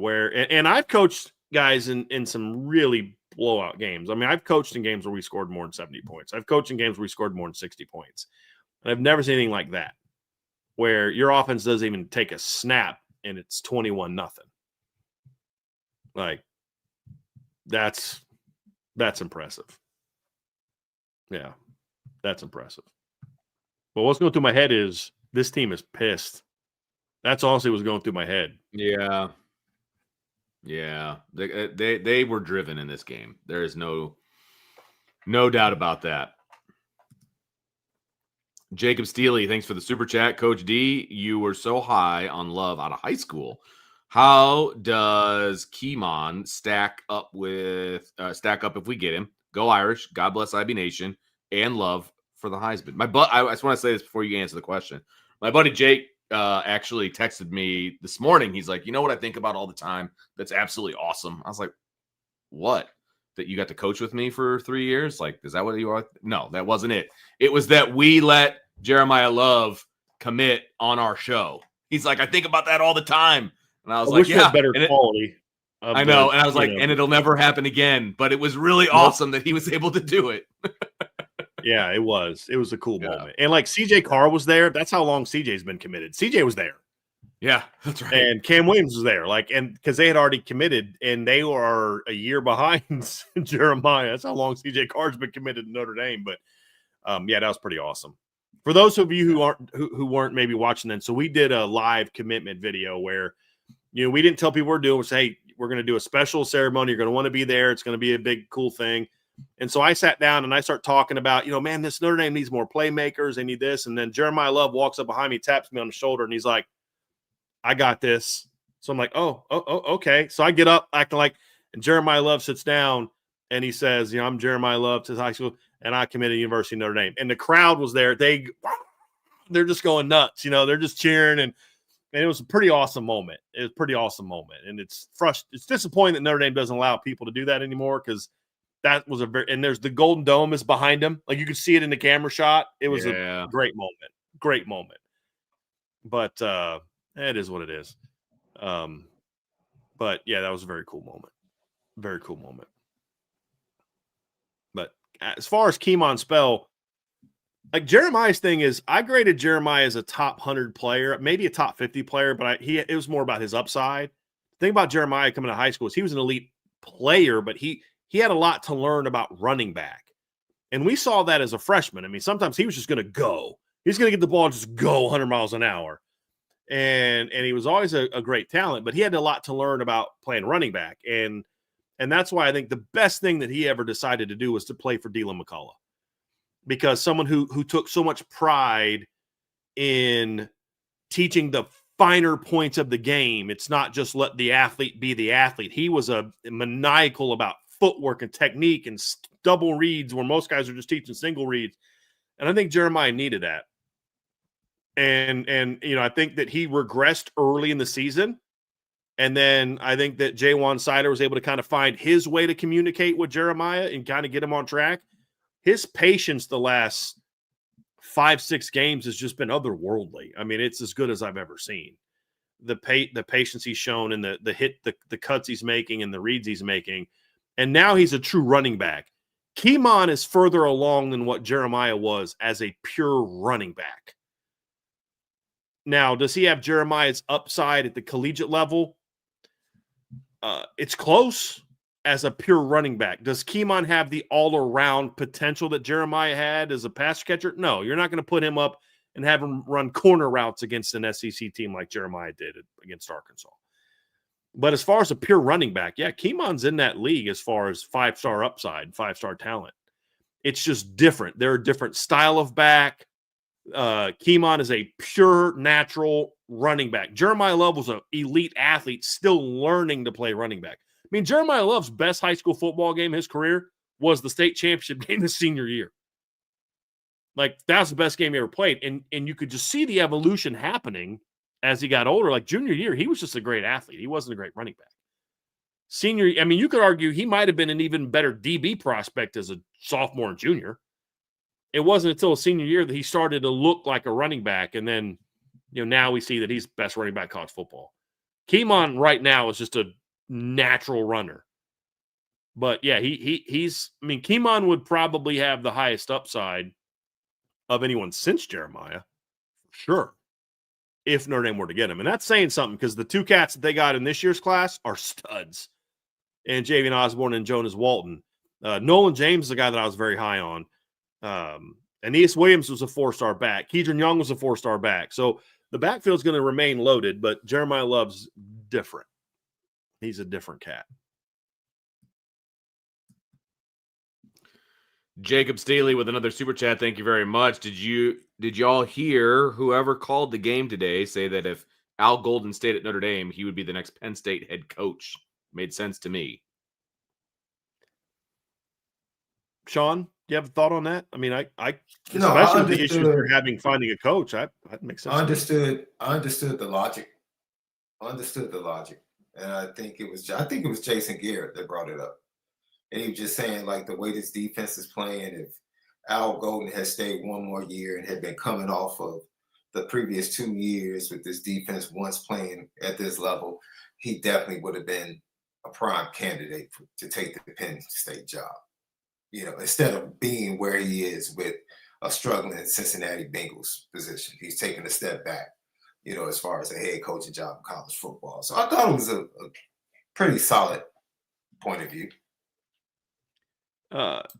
Terry Smith making a little statement right now for the head coaching job. They are beating the brakes off of Nebraska right now.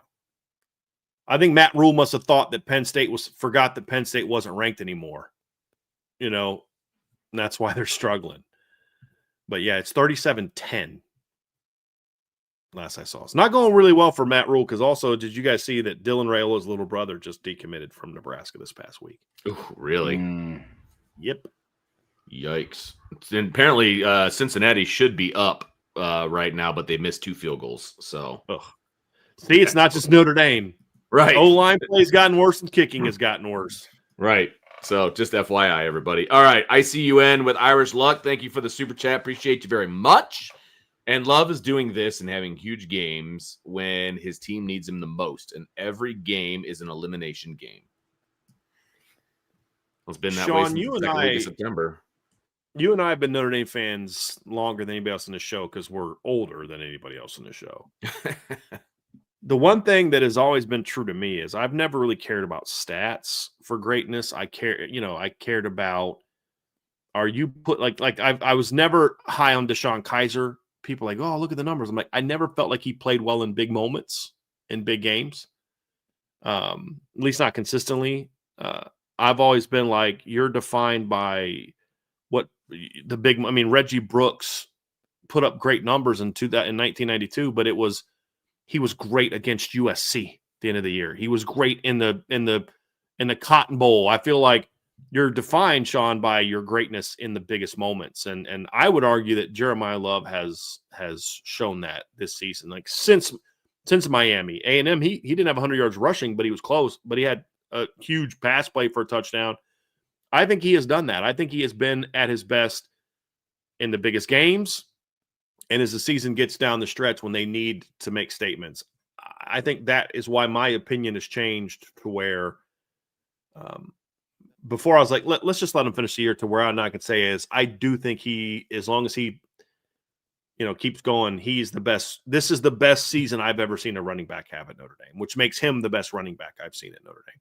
Is that fair? Sean, agree, disagree, thoughts? I would agree with that.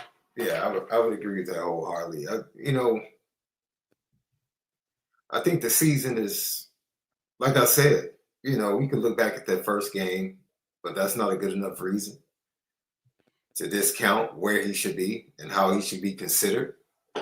And I've said this, I think we talked about it, because I put a limit of 20 years on it. I was like, it's the best running back duo I've seen in Notre Dame in the last 20 years.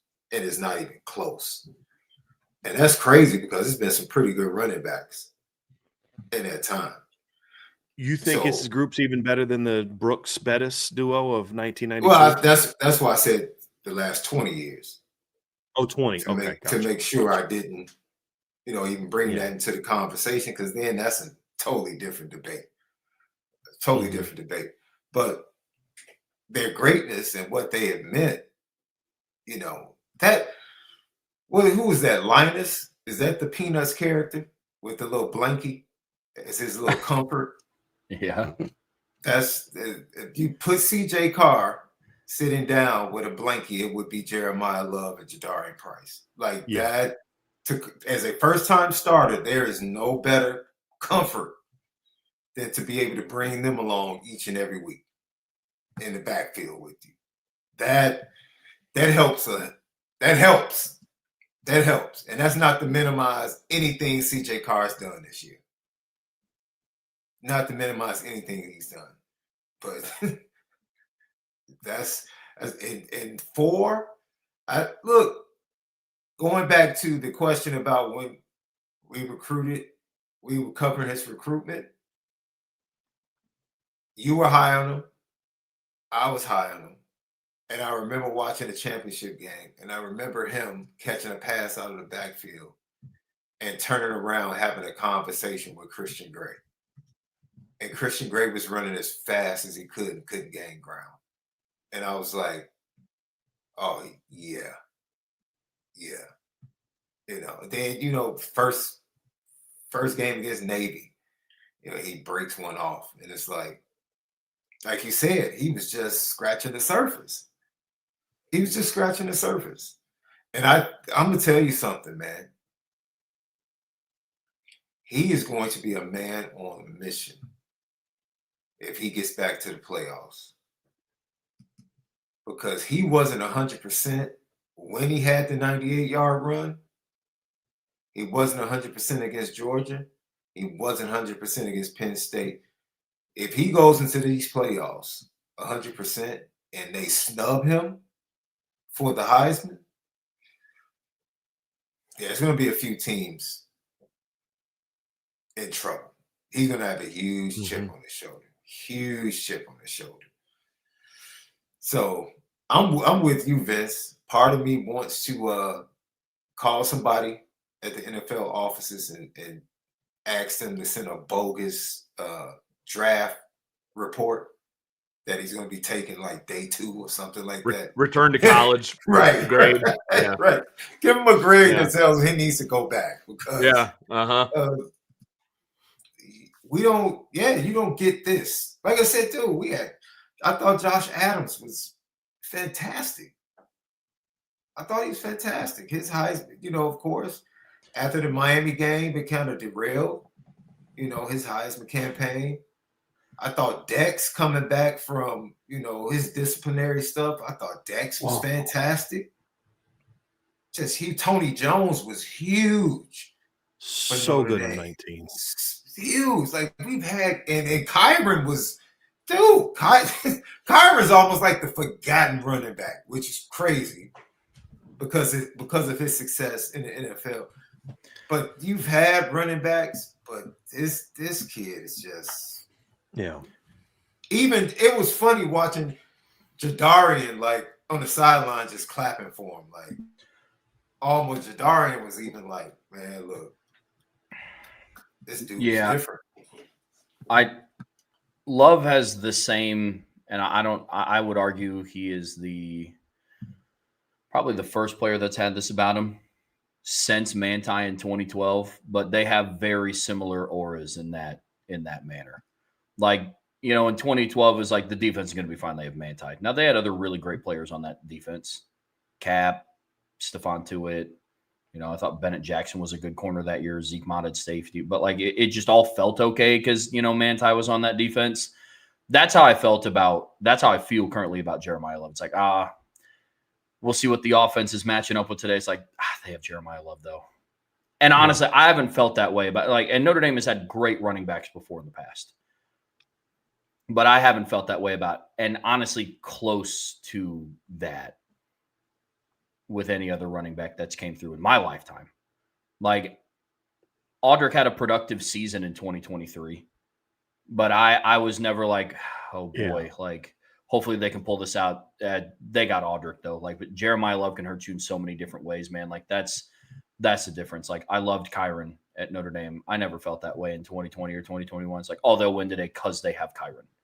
It's like in 2020 it's always like, Book's got to make a play. This tight end's got to step up. Dude, like it's very similar feelings to Manti in 2012 that what Jeremiah Love's got going on right now. It was funny. On his first touchdown run, Vince goes, because we watched the bootleg and we're like, dude, they could do that all day. Because they're just loading the box and just playing off coverage outside. And Vince is like, look at him. Look how loaded the box is right now. And then Jeremiah goes 45. It doesn't get touched. It's like they're loading the box to stop him. And they still couldn't stop him. This wasn't like the USC game where USC was like, look, we're not going to let CJ Carr beat us. We're going to let the run game go. And Jeremiah was like, that's not a good idea. Like this game, they were trying to stop the run game and it just didn't matter. And like I said, between Jeremiah and Jadarian, 14 carries and they had over 200 yards. This would be 241 yards on 12 carries, 4 touchdowns. That ain't bad. Against a Power 4 football team. Owen Grant, thanks for the super chat. Would you argue the thought that Notre Dame has truly looked like the number 1 team in the nation the past 2 weeks?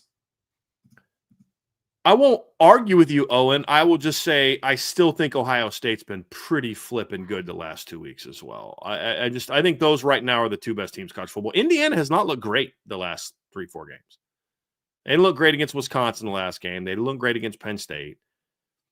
Georgia's had a couple really good games. I think their last 2 games are really good. If we're just going to say like the last 2 games, which, Owen's comment, I lost this comment here. I have to try to find it again here real quick. But to Owen's comment, I think you could put right now, if you're just saying like the last 2 weeks, I think Ohio State, Notre Dame, and Georgia in any order you want to go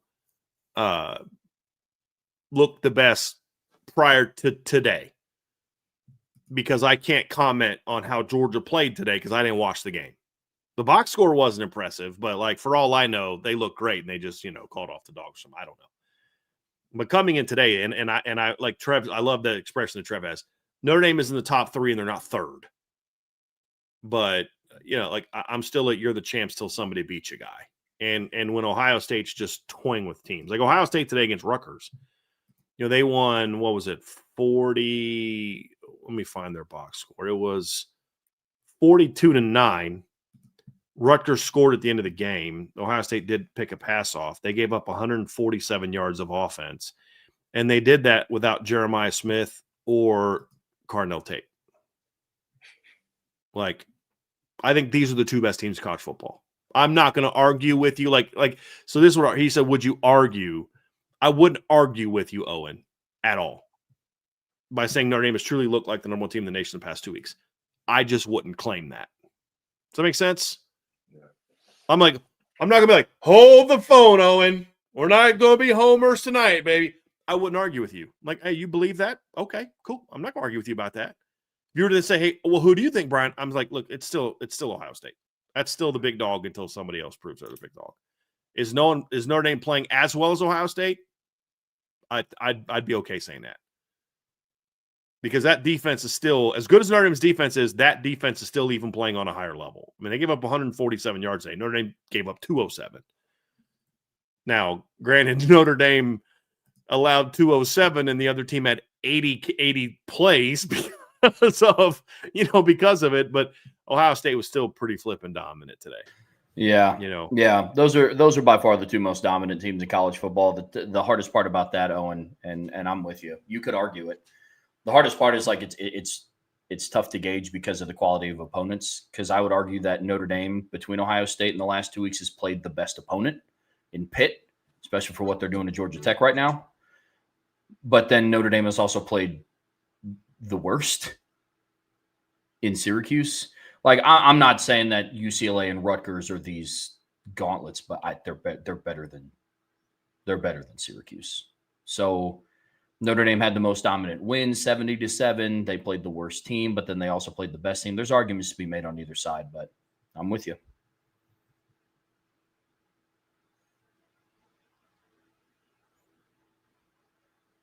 Okay.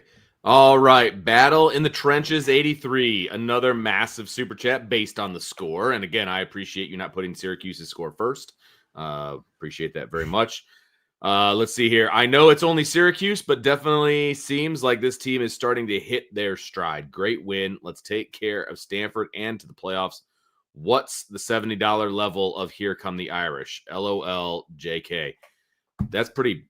I mean, that's the definition of putting your money. Here's where what your I think mouth about is. it. 1, 2, 3. Here come the Irish! I'll give it to you. Woo! $70, baby. Yeah, that's worth it.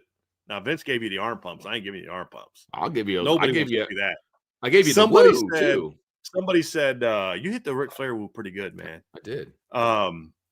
Somebody said, would you do if you were on with Pat McAfee? Would you take your shirt off and do it? I said, man, nobody wants to see that. Nobody wants to see that. Like that. ESPN's struggling for viewership at this point anyway. They don't need to have that to make it worse.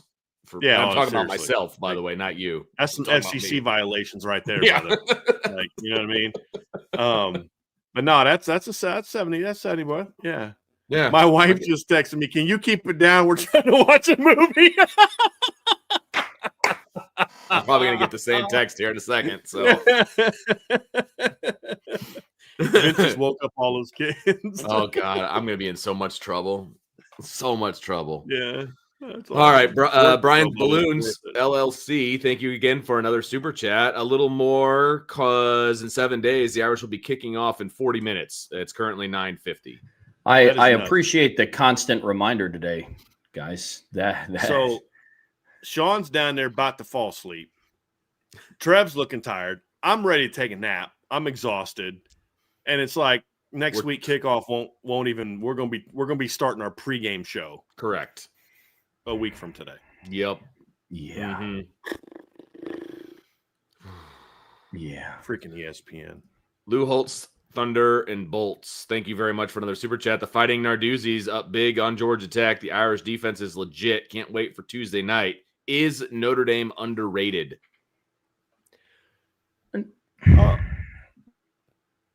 No, I don't think so.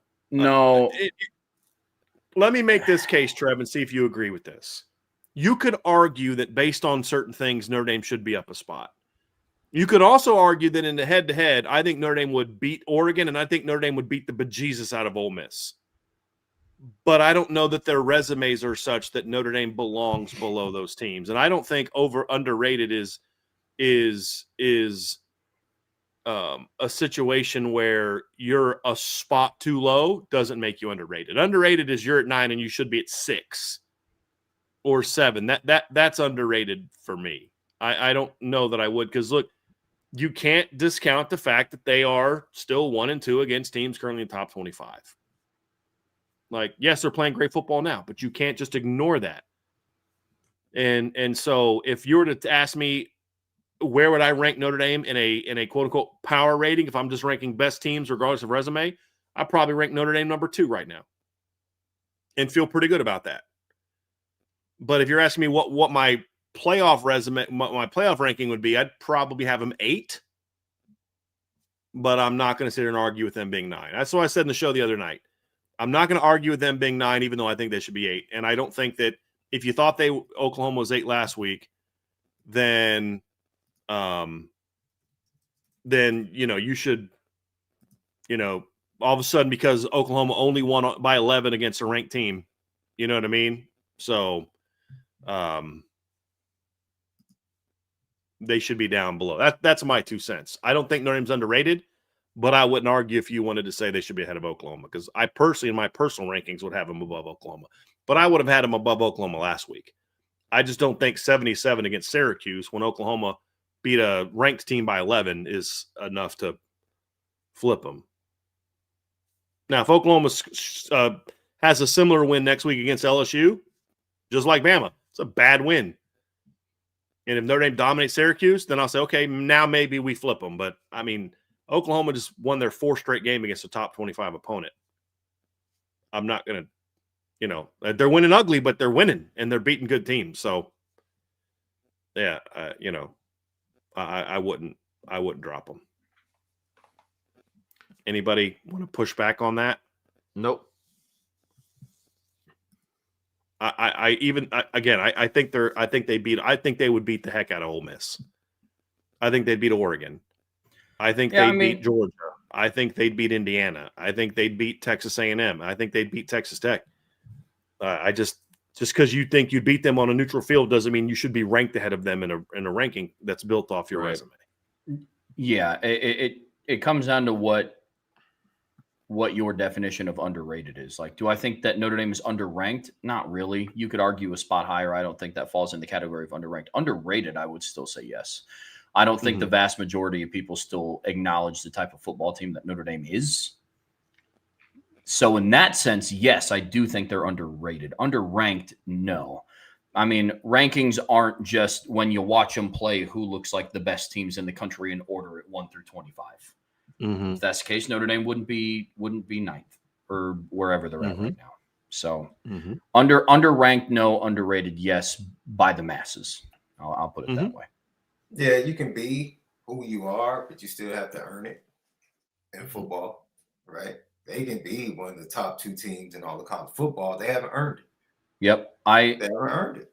Yeah, Sean, to your point, man. Like I said that earlier in the week. I was like, look, as much as I give Miami fans and Alabama fans flack for like not handling business, like I also am still frustrated that Notre Dame also didn't handle their business.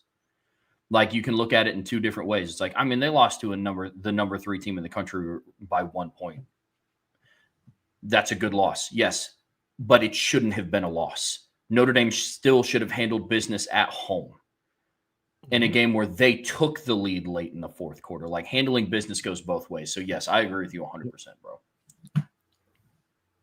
It's like Ohio State last year. I think going into the playoffs, you say if everybody plays their A game, nobody beats Ohio State last season. Nobody. That didn't mean Ohio State deserved to be ranked in the top 4. That didn't mean they deserved to be the 5 seed because they had just lost to an 8-4 foot or what was Michigan at the time? 6-5 football team last game of the regular season. Their talent, ability, potential was they can beat anybody, but that doesn't mean that their resume was such that you should do. Because here's the thing, we got to be careful as Notre Dame fans that we don't start advocating for things that we won't want thrown in our face as fans when that's true for another team. When some really good Georgia team or some really good Ohio State team in a couple years has 2 bad days early in the year, and then they're just killing everybody at the end of the year, and they're like, look, this is the best roster, and they're playing better than anybody else, so we're going to put them ahead of Notre Dame, even though their resume is not as good. We'd be up in arms. But it's the same argument now. It's like, well, why are you doing this? You know what I mean? Like, Notre Dame's got a better resume. Just because I know Ohio State's talented and they're playing better, but we'd be making the argument for, well, hold on, that's not fair. If we were in Oklahoma's shoes, we'd be like, that's not fair. We're handling business, and so I always try to be consistent and not just make a case because it's Notre Dame. Like I said, I think Notre Dame would smack Oklahoma right now in Norman right now. Not close. I think they'd beat Oregon, closer game. I think they'd smack Ole Miss in Oxford right now. I think they'd beat Texas Tech in a close game. I think they'd beat Georgia in Athens right now in a competitive game. I think they'd beat Texas A&M right now in College Station. And I think they'd beat Indiana right now in Bloomington. But that doesn't mean they deserve to be ranked number 2 because their resume doesn't warrant that.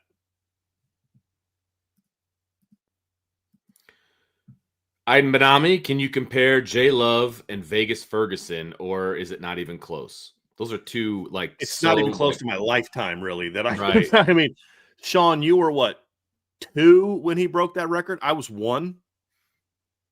So honestly, just a different. That's about it. It's just era. Different era is the biggest part for me. He carried the ball over 300 times. 301. The first running back I was a fan of was Alan Pinkett. That was the first Notre Dame running back. I was like, okay, he's a dude, so. And he was so small. He was Alan Pinkett? Yeah, he was a small running back, man. When I first met him, I was like, wow, he's really short, but he still looks put together pretty well, though. You know what I mean? It's like, but yeah, when did Alan Pinkett was only like 2 years or a year after Vegas. I mean, they were like back to back. Alan Pinkett's first year was 82.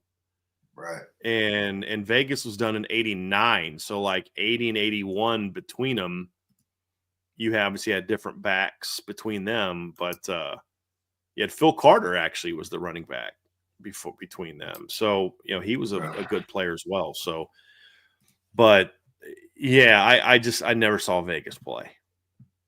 So, and then the last one from Lou Holtz, Thunder and Bolt. Serious note, my kids are 9, 6, 4, and 2. So grateful they are becoming Indy fans in the Marcus Freeman era. Truly special, beyond blessed. Beyond football, blessed man. No doubt. And you're in the thick of it, dude. Like, yeah, it's like they're us right now, as opposed to Trevor. You know what I mean? Like we've talked about this. Trevor grew up in the Bob Davey, Ty Willingham, Charlie Weiss era. That's when he was a kid at their age. We grew up in the Lou Holtz era primarily. You know, like Sean, you vaguely remember the end of the era of Jerry Faust. I don't. My first year of really paying attention to Notre Dame football was really 1988. I watched the blowout at Miami. I literally watched it in my room. Like, sat there like, this is crazy. Yeah. Then I watched the first season of Holtz.